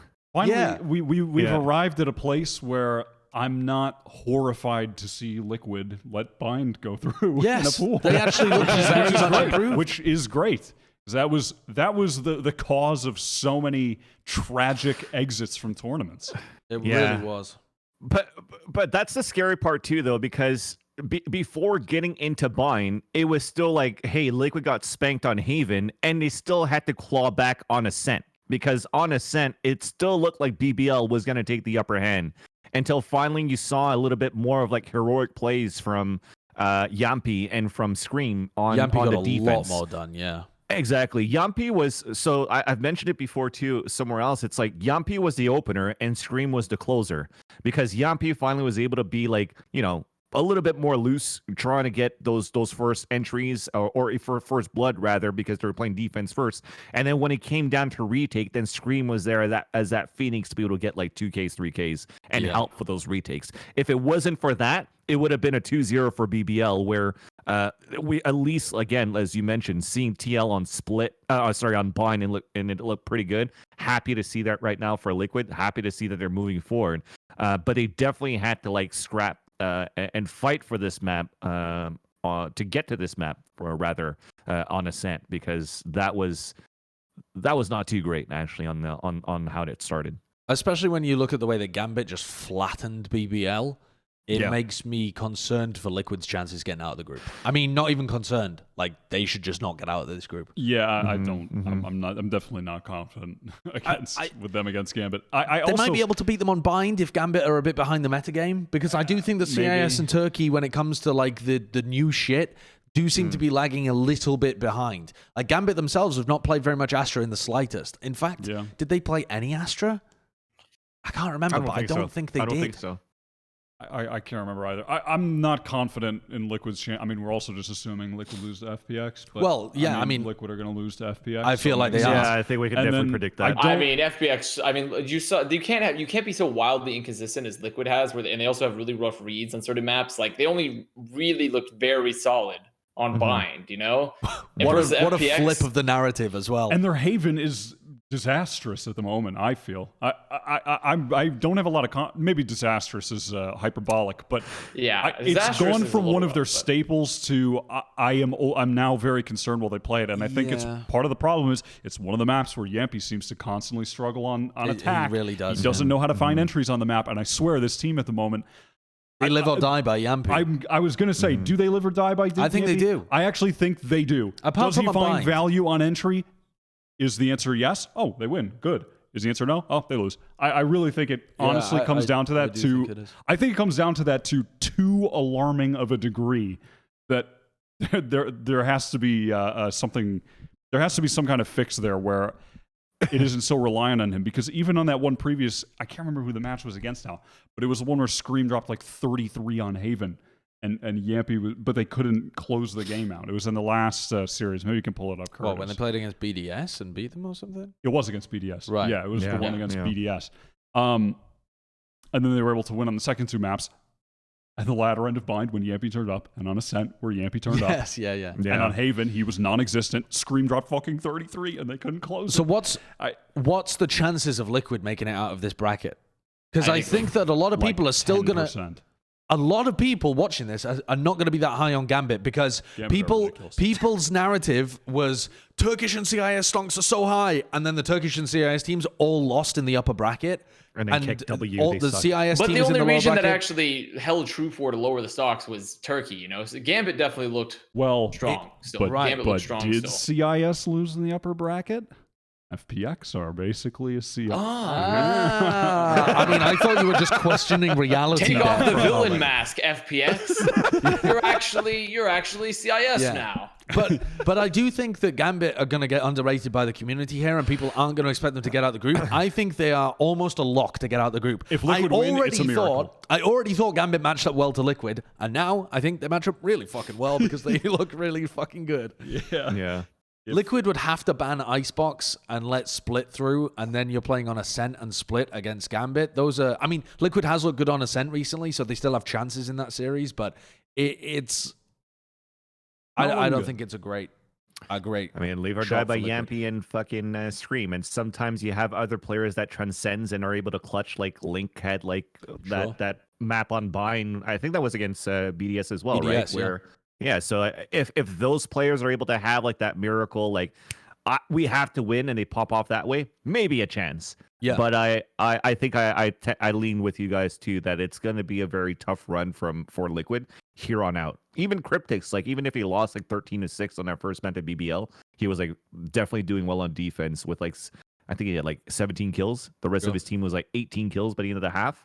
So if those guys are able to like come up like they want to, and you have Soulcast that's able to have like those fake flashes like he plays on Sky on Haven, right? Maybe that's gonna help. But it's a lot of maybes, and it's a lot of hope for them to try to get these upset wins. And just the depth of Gambit's playbook compared to Liquid, and even further in the bracket, if you think it's very possible they might play against Fnatic in the next round. Yeah. The depth of the Gambit playbook is pretty outrageous. It like is on Icebox, I think open the round differently. I mean, Icebox, they're fantastic. But if we move on to the next group now, I think it's very hard to even know who's going to get out of this group. I think not getting out of this group, but what order they're going to get out of the group, I think is almost impossible to tell right now. And even there might be some upset potential with Oxygen. But let's go back to the beginning. This group was all about Turkey failing to me. It really was. Yeah. Just the narrative here was Guild came out and just fisted Footballist.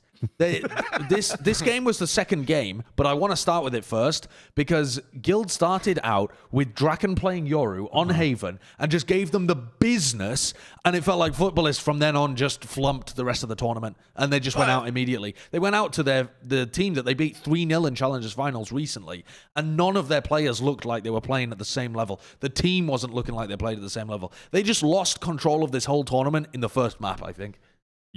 Or maybe before the map even started. It could have been, yeah. I do wonder if to some extent they were crushed under the weight of the responsibility of being the number one Turkish team representing their just enormous 150K people. I mean, Turkey saving. The semifinals are probably going to have, the finals will have worse viewership than the group stage, probably, which is just ridiculous, but it's going to happen. And I think that might have gone to their heads a bit because, I mean, they looked like they had no confidence at all on defense on that on Haven. I mean, they just never had an ounce of map control. They were never playing particularly proactive. I don't think they could come up with an idea. Like they had any energy in the gunfights. It was just... No, but on the other side, though, what a fucking map by Guild. Holy... Yeah. I watched this and I was like, oh my god, I forgot how good Guild are. Like, I always underrate Guild, and I feel like this is a continuing thing in the community as well, but they're not that flashy. They're fundamental... Well, I mean, this was pretty flashy, bringing out the Yoru, actually, but their general strengths are their timings on how they work off each other's contact and how they're just perfect with it. Their fundamentals are just perfect. When they were hitting these sites, even it was demonstrable with the Yoru too. The Yoru comes in, ults, and gets into they gate crash into A, and they're coming out of it coming into an Astra smoke that's been laid down by Leo. At the exact same time, Yassine and Draken are poking out of opposite areas on the site, and then Leo's there to just mop everything up, dropping like fucking 30 in this game or some shit. Like, what a statement performance from Guild. Like, you forgot about us, you little bitches, did you? Forgot about us? We're rolling through this. When I hear about Guild before going into this one, the first thing that comes into mind is their first strike qualifiers where they got disqualified after beating G2 with an ice wall stage kind of thing, right? So you kind of forget about Guild, and then suddenly here they come. And when they pick up the Yoru, for me, just like that, it wasn't about Draken that necessarily like fisted them, because he was doing good at creating that space and helping the team out in terms of utility. I think they look very good as a team. But definitely it was Leo that was, as you said, Josh, mopping everybody. And that's where I think that pressure of that team coming in, footballists into this match, is the fact that when they were fighting against Leo, they were trying to retake sites, and they just gave Leo 1 versus 1 every single time. Like, sometimes it was split seconds, but most of the times it was like peek on one side, peek on the other side, peek on the other side, and Leo's just fucking DMing, man. Like, he was looking very good. And the shakiness of football is, unfortunately, on that first map, it didn't pay off too well. They looked better, though, on that second map. I feel that they looked better on Ascent, and there was a couple of rounds where Guild actually had to win through half buys. Safe at some point had a Vandal with somebody else, and then they had 3 players on pistols, and somehow they were still able to turn it around and win that round too, for I think it was 2 or 3 occasions for that team. But I think after getting that result that you've gotten for the Turkish team versus Guild before, it's that, well, I think all hope is kind of like out the window at that point, and your confidence is definitely out the window too. Guild brought so much nice shit to this game, though. I think Leo had a fantastic performance, not just in terms of what he was doing on the rifling, but the synergy with this team. Like, you can tell that they've put in the work before Iceland. They are determined to get there. They're showing a lot of creativity, very good rifling, and excellent teamwork. I would have predicted Fnatic to go through this group, and I think I originally predicted maybe Footballists will be able to get the upset win. It feels clear to me now that Guild are going to get out of this group and also go on some kind of run. It just depends who they match up against. The problem is, the problem is that once they get into the bracket, every team is stacked. So saying they're going to go on a run is wrong, because they immediately are going to face off against probably Gambit or FPX. And those teams are of the quality to be able to beat Guild. But I don't think that they're going to get outplayed. Like, I don't think Guild are by far the weakest team in that floor. I, in fact, think that we might be reading too much into the Fnatic, power that team has. I think... Oh, they don't have a lot of depth. They have a lot of... I mean, they do have some depth, a lot of honeymooning, a lot of we feel great, we're playing confident. But I feel like they have leftover depth, though. You know what I mean? It's like the previous depth that they've kind of crossed over. Right. They've just essentially plugged Durka and Magnum into some of the that's where the depth systems. remains, because they haven't had a lot of time to work on things. So they are riding on we just have to be good with our inter-team play and our communication now and play off of each other well. There was set a up Durka diff in the Fnatic. I mean, Durka's insane. I do want to say about the Guild match, though, or even just about Guild moving forward. I mean, I guess specifically on the Haven, what do they do next with Yoru? Because they definitely showed a lot. Against footballers. So is that something they bring back again? And they had some cool ideas. I mean, they were using the Yoru almost as like they were able to have 2 lurkers on attack on a lot of the rounds, and you could just TP back. Right back for the site hit. Or you would TP deep into the site while Yassine's jumping in and be like deep in while he's entering.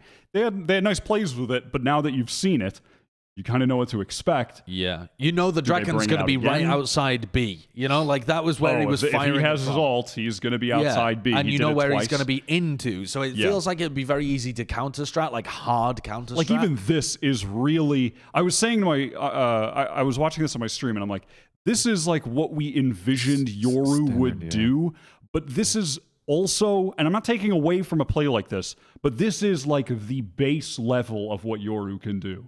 Then the TP in, flash, TP behind. So it's like, these are the things that when you see more Yoru and play against more Yoru, they are like the base level Yoru outplays that you should be able to come to expect as an opponent. Sure. So how long can they get away with this? Or will they even run it again? But I don't know.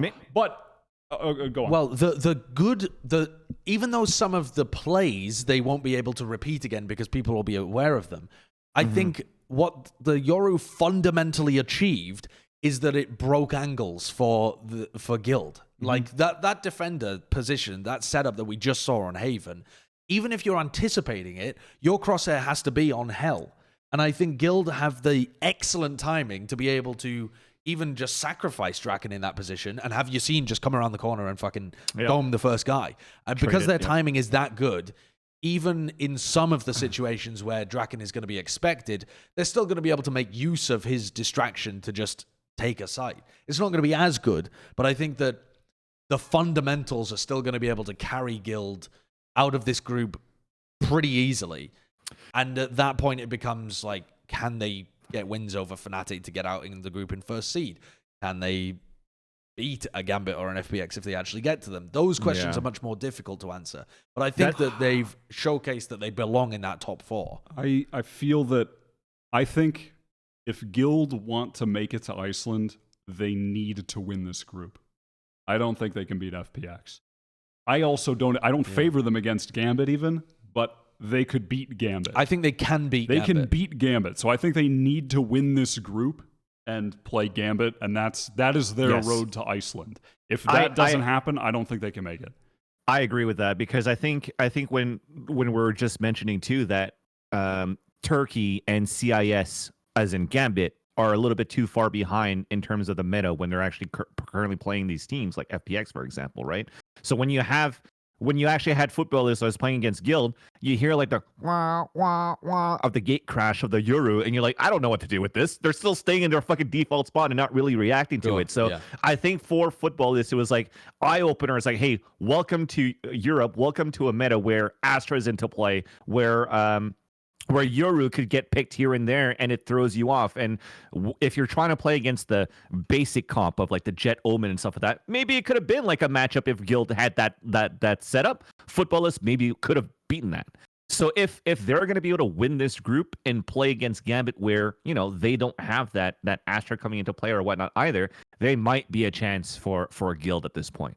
But they still have to go against Fnatic, where you have an IGL as Boaster that's going to be able to, has been theory crafting a lot with this team, right? For IGLing the team. Yeah. So Fnatic did look extremely good in their game. Like I don't think it's a question that Guild makes it out of their group, right? I don't even know why we're asking. Yeah, Guild makes it out of this group. They just have to win.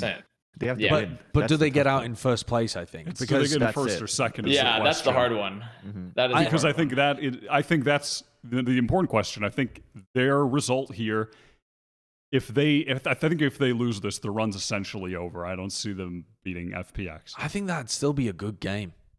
I really do. I think that could be a good game, but I just don't see it right now. No, FPX are in we are winning mode. They definitely are. They definitely are not going to lose. You won't find a bigger FPX believer than me. I've been shouting from the rooftop since the beginning of 2021. But I do think that there's I think that Guild are of the quality that if they are like having an outstanding day, that there's some upset potential, but it's a small amount.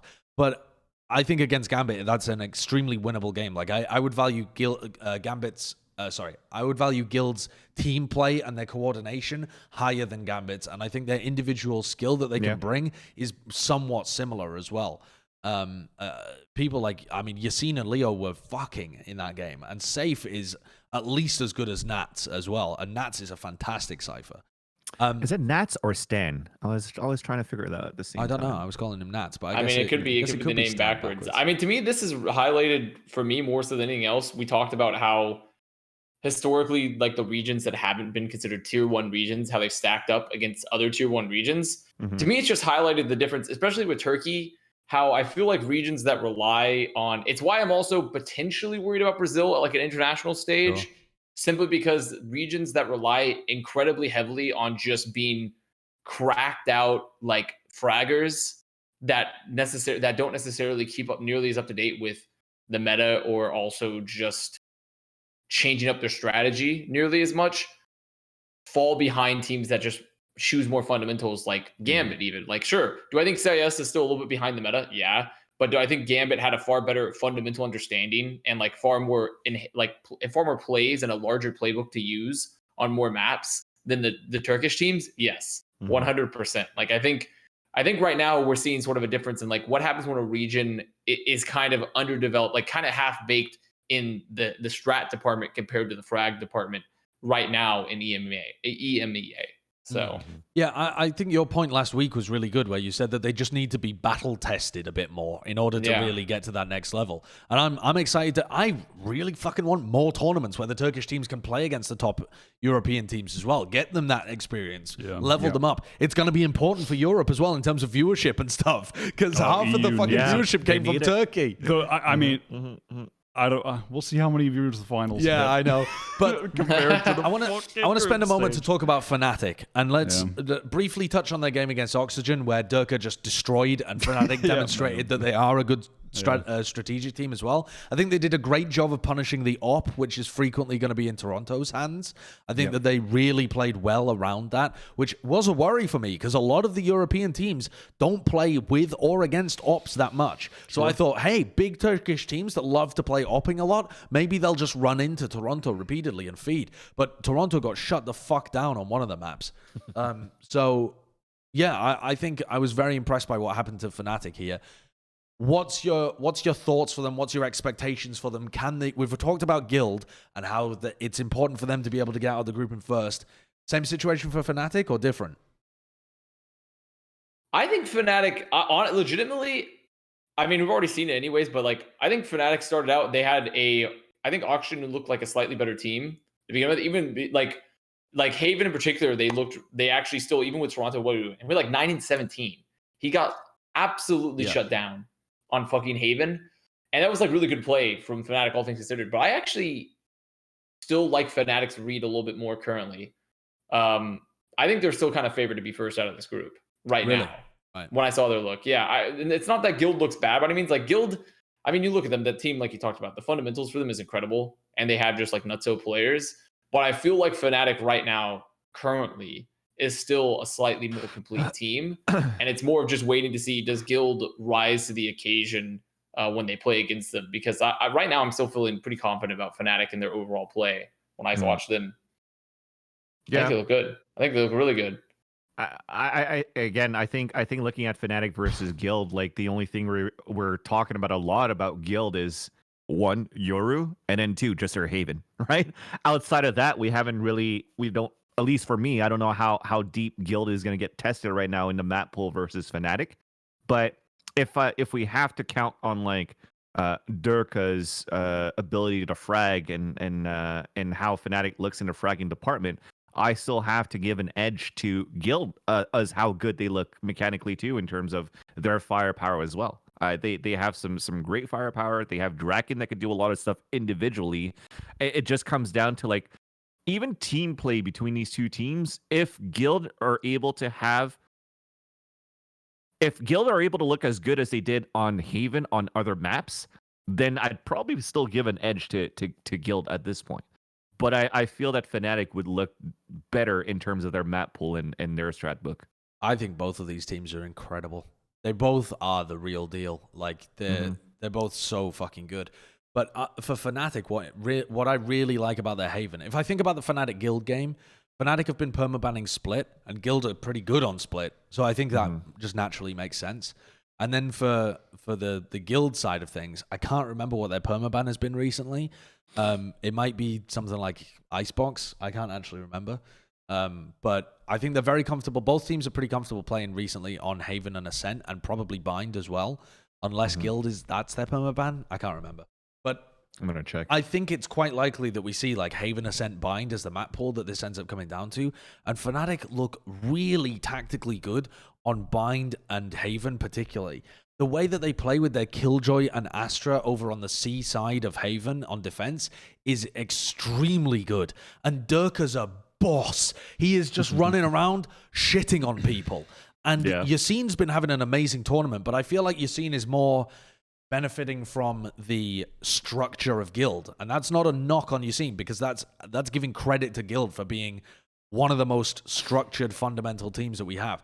But Durka might just be able to get picks that he's not supposed to get in this game. Yeah. Seems like it's Ascent or Icebox, because they've only. So I'm looking at stats from like the beginning of the month. So they played Ascent twice and Icebox once, and their main 3 maps are Bind, Haven, and Split that they play on for Guild. Yeah, so but I mean, Haven and Bind are both going to get played in this series, and that could decide the entire thing, because Fnatic look fantastic tactically, strategically on both of those maps. Yeah. Yes, and it's not like Guild don't. Guild look good too, but when you're competing against Fnatic's Bind and then that whole Astra Killjoy setup on Haven, that is challenging to get through. I feel like I'm going to underrate Guild again, though, if I don't have them going through. I was so impressed by how they played against Footballist. I just felt like the timing on everything was so tight, and the fundamentals are what, generally speaking, win you games. I can't predict against Guild again, so I'm going to have to go with them making it through. I'm gonna go with Fnatic here. I think they're both making it through, right? We're just talking about who's first or It's second. just who's first seed. Yeah, who's first seed. Yeah. I think Fnatic at first seed, and I think they probably lose to Gambit, but still they could win it. But I think Fnatic win here, lose to Gambit. I think Guild lose to FPX, and FPX Gambit make it through. Yeah. I think that there's a large. I was talking about the depth of Gambit's playbook earlier. I think when you compare it to Liquid or Fnatic right now, there's a significant difference, and it's just because Fnatic are a relatively new team. I don't think Fnatic are yet to be, I think, tested against a really good team. They haven't had to had to suffer a loss yet with this roster, so everything is still just rolling. We're fine right now. I'm telling you, I think this is where they get the loss. You really think so? I think this is where they get the loss. I think one thing we didn't really discuss in that Guild game. I felt like Guild, in a lot of rounds, we're kind of relying on some heroics. And if the heroics aren't there, I think that that's a closer game than it actually is. I don't think... And I think that in part the heroics came because footballs were kind of stumbling at points. But I think there were a lot of post-plant heroics going on for Guild that made that game the scoreline a bit more stark than it could have been. Maybe. I can't really think of rounds that were won. I mean, Leo had a few Leo headshot 3 guys post. Like the 4v1 for Leo on Haven, like a 3v1. Like Leo was just mopping, right? And then, like I said, on the second map, it was heroic plays from 4 spies. So there was definitely some antiques that had to be pulled out of their ass for Guild to be able to win these rounds.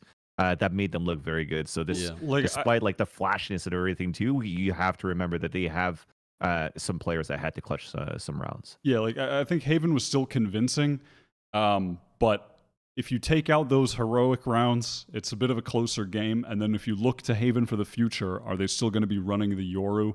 Obviously, Fnatic, they will have watched that game and they understand all of the Yoru tendencies that they went for there. So what do? How do they mix it up? Yeah. And then if so I'm gonna go with Fnatic for this one. Yeah, but I am confident in Gambit and FPX make it to Okay, Iceland. so that's the next big question here. Which 2 teams make it to Iceland overall? We don't exactly know how the bracket's going to work out. I mean, it's a single elim, so that means that if you're on the same side as somebody else, you cannot make it to Iceland with them. There's no double elimination, which kind of sucks, but you had the double elim in the group stage, so it's not a terrible format. Avast, which 2 teams make it to Iceland from EMEA? Yeah, I'm echoing Wyatt. I was definitely favoring FPX already coming into this, so like I'm still gonna go with FPX.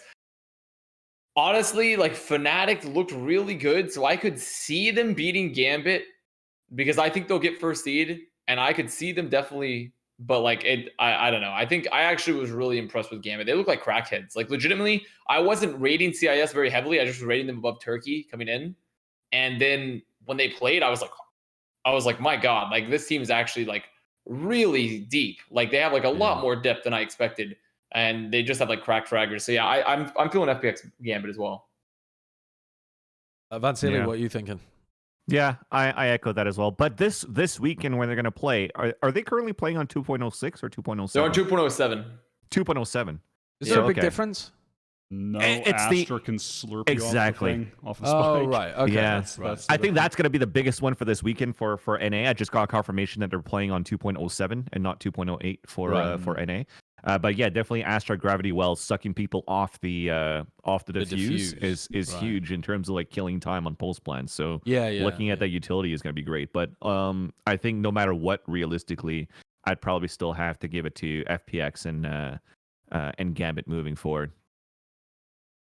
Right. Let's. Oh well, actually, I didn't ask you, but I assume it's FPX Gambit because that's that's the thing that you're talking about. Yep. I think it would be cool if Gambit made it through. I don't think they're going to be able to sustain it against. I don't know, actually.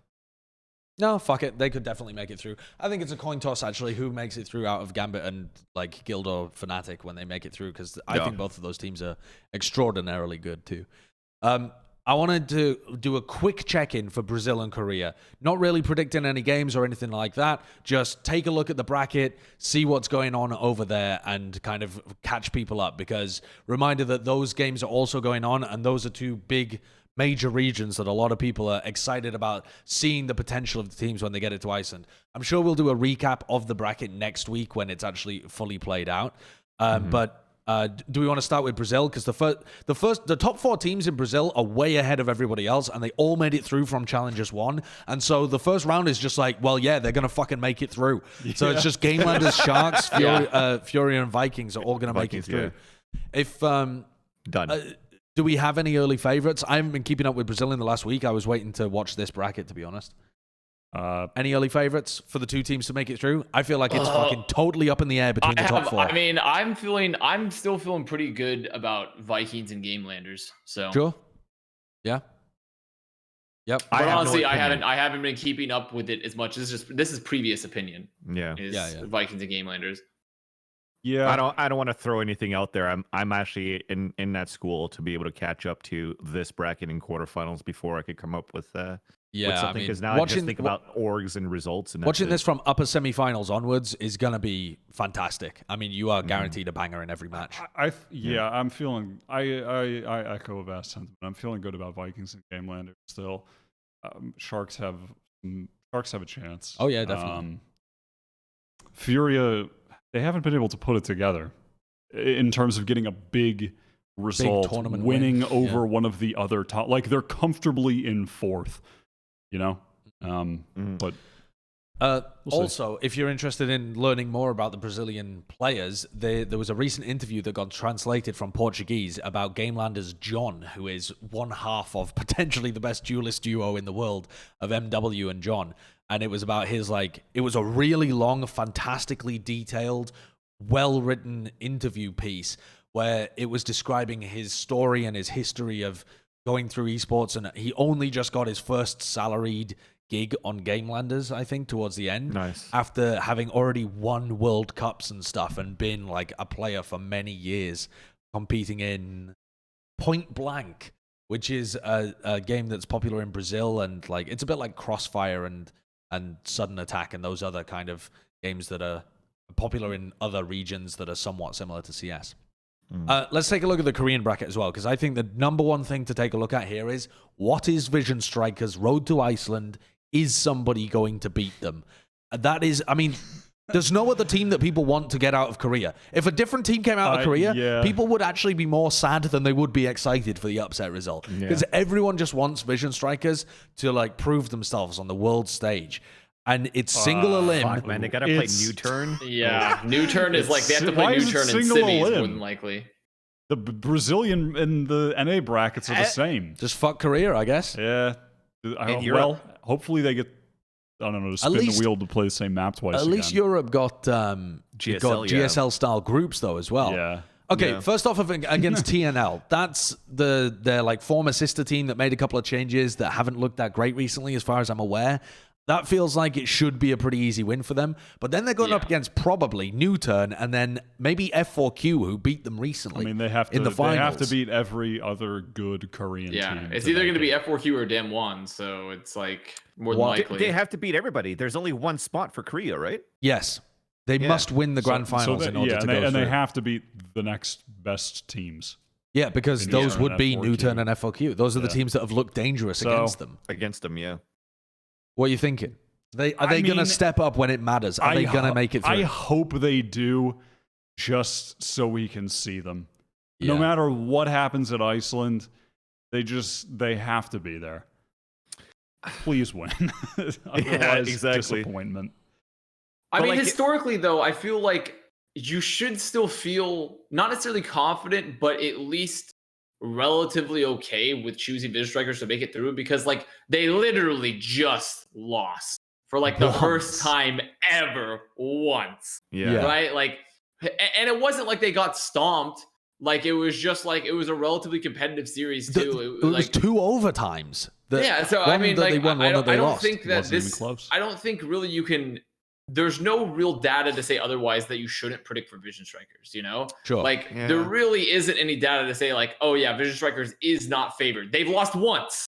It's like, I mean, I don't know. But eventually, I just don't think so. you know, what's their percentage chance, do you think, of making it through all of this? Because I think it's lower than it's ever been before. If you were to say, coming into any tournament, Vision Strikers are going to win, I think just the on-paper test, the fact that they've been pushed much more, F4Q looking good with their Astra tech as well, it feels like this is going to be a somewhat difficult bracket to get through. I would say they've still got like a 70% chance of making it through. Yeah, exactly. Yeah. Sure. 70. Literally what I was saying too is 70%. Like, even like, I haven't caught up to like this portion of Korea, but there was like at some point, was it like Masters 1 or whatever? And when I was watching Vision Strikers, it was like, this is kind of boring. It was like I think it was a grand finals match in a BO5 or something.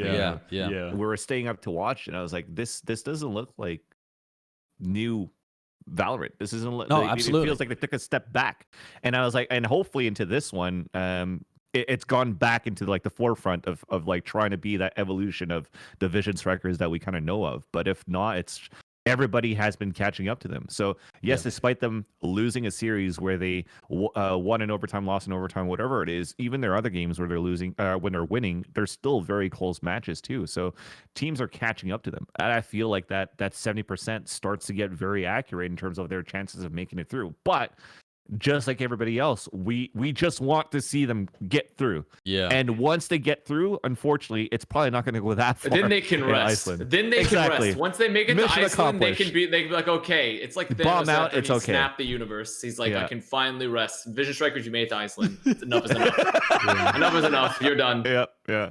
But and at that point, they still have another month to come up with some interesting stuff. And they are a team that's come up with really interesting tactics in the past. If they have a whole month to try and like revamp their game and bring some wild shit, look, they could. Listen, Breeze. when you look at like Zeta and NA and how good he is, I mean, he wasn't fragging as well as Stax or even RB when it comes to like the Korean scene. So there is some talent in that region. For sure there is talent in that region. Yeah, we'll see what happens. Yeah. Hopefully they make it though. We hope. Okay. We hope. What about Vietnam? VCT Vietnam just started last weekend. I watched it. No. Take us through it. You got a team? I'm gonna be honest. We got a new demo. I am blind as a bat. Vietnamese viewers. So take us through Vietnam. No, it was just like 14 teams double limb. I followed it a bit because it was like 4 a.m. and I couldn't sleep, and I watched a bit of the games. Right. It was just nice to see Crazy Guy from CS:GO that's still playing in Valorant. But yeah, so he's still playing, but they actually still didn't qualify. They got like 3rd or 4th place going into the Challengers. So pretty cool. 14 teams, yeah. But it's not going to be that great. Oh, well. Yeah. Undersold it. I was hoping you were really going to go off there, bring us a new audience. There was nothing. Yeah. Viewership going up. The Turkey hype, similar to Vietnam hype. Oh my God, they're going to be the greatest. Yeah, those had my notepad really and everything to take notes. I just put it on the side, just laid on the side of my pillow, waited to fall asleep. I am so fucking excited for Iceland. I know it's still a long way off. It's not happening next week or anything. But when we know the teams that are locked in, God, the juice is going to be flowing. Yeah. I mean, oh my God. Yeah, we're starting to ramp up to it now, but fans are going to be rabid about supporting their region, about hyping up other regions. We saw a glimmer of it with Turkey getting hyped up for EMEA. That shit is going to be happening across the globe. People are going to be going wild for like, you haven't even seen fucking Southeast Asia, dude. The X10's going to beat everybody. People are going to be going fucking crazy. There's going to be hot takes flying all over the place. I am so pumped. Yep, me too. All those people who have posted things in the past, like, mark my words, this region's gonna win. Like a year ago, it's still favorited in their bookmark, just waiting to come back out. Definitely. If you throw enough hot takes out there, someone must have got the correct take, right? Yes. Like some fan out there. They deserve a lot of credit for randomly throwing shit at the wall. Oh no!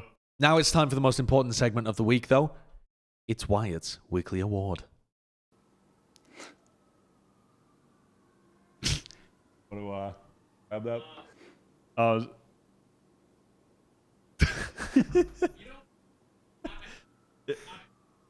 This is so uncomfortable. Yeah. What were you gonna say, Connor? Shit. There isn't any audio. There's no audio. Of that segment, so no audio. Usually you talk in this. What's going on in that? I was like, I'm not getting audio. Some type of outtake. This week, the weekly award.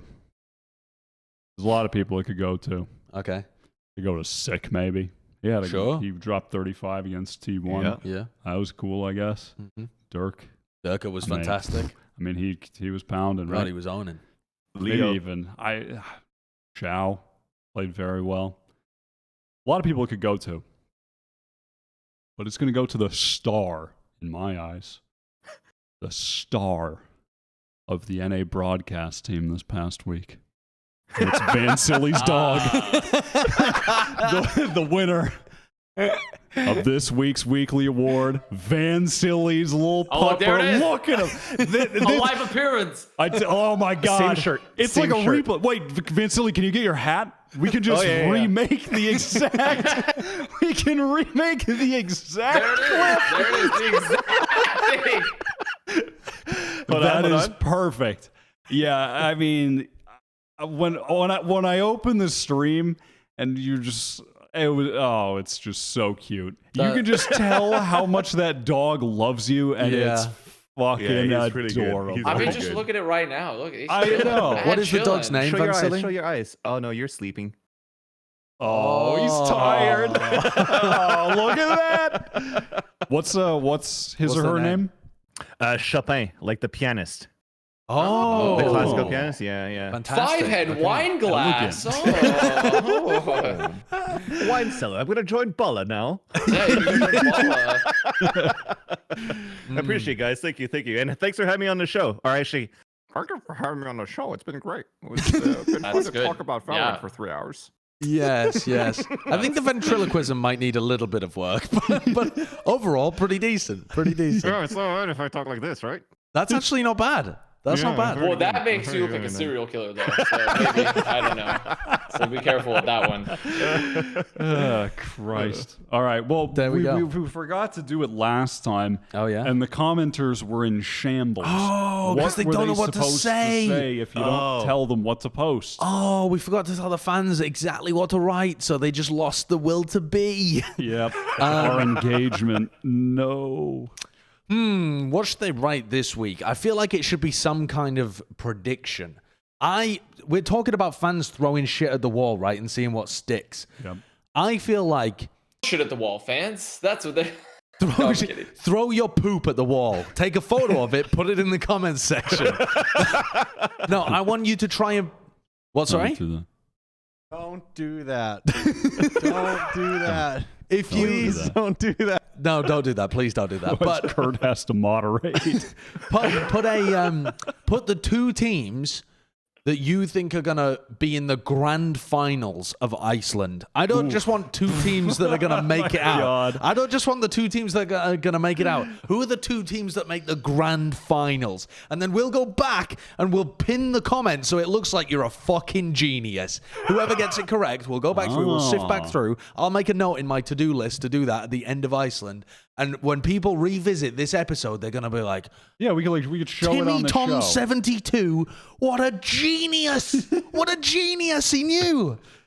And really, it's just monkeys at typewriters. Just monkeys at typewriters. Yep. Eventually they'll get the correct answer. Yeah, hopefully. Or they'll write Hamlet by accident. Who knows? Which will come Who knows? first. Yeah. Oh, fucking hell. All right, there we go. That's done it. That has done it for this episode. Episode 42, it's in the books. Moving on. We have another back chat next week. I don't know who it's with. I don't know who's even going to be available. Are people going to be knocked out at that point? Yes. Yes. Yes. So I mean, it'll be over. Oh, the entire thing will be over. Yeah. So actually, for next week, we might be able to get even people that have won. I'm not sure how people are going to be, feeling about like how focused they're going to be. But anyway, should be a killer back chat if we can get a good guest. But there you go. Aside from that, we're going to be coming at you with another episode next week, recapping all of the different Challengers finals because they're all finished on the same date. And it'll be just in time for another little episode, episode 43 of Plat Chat. See you then. Ta-ta.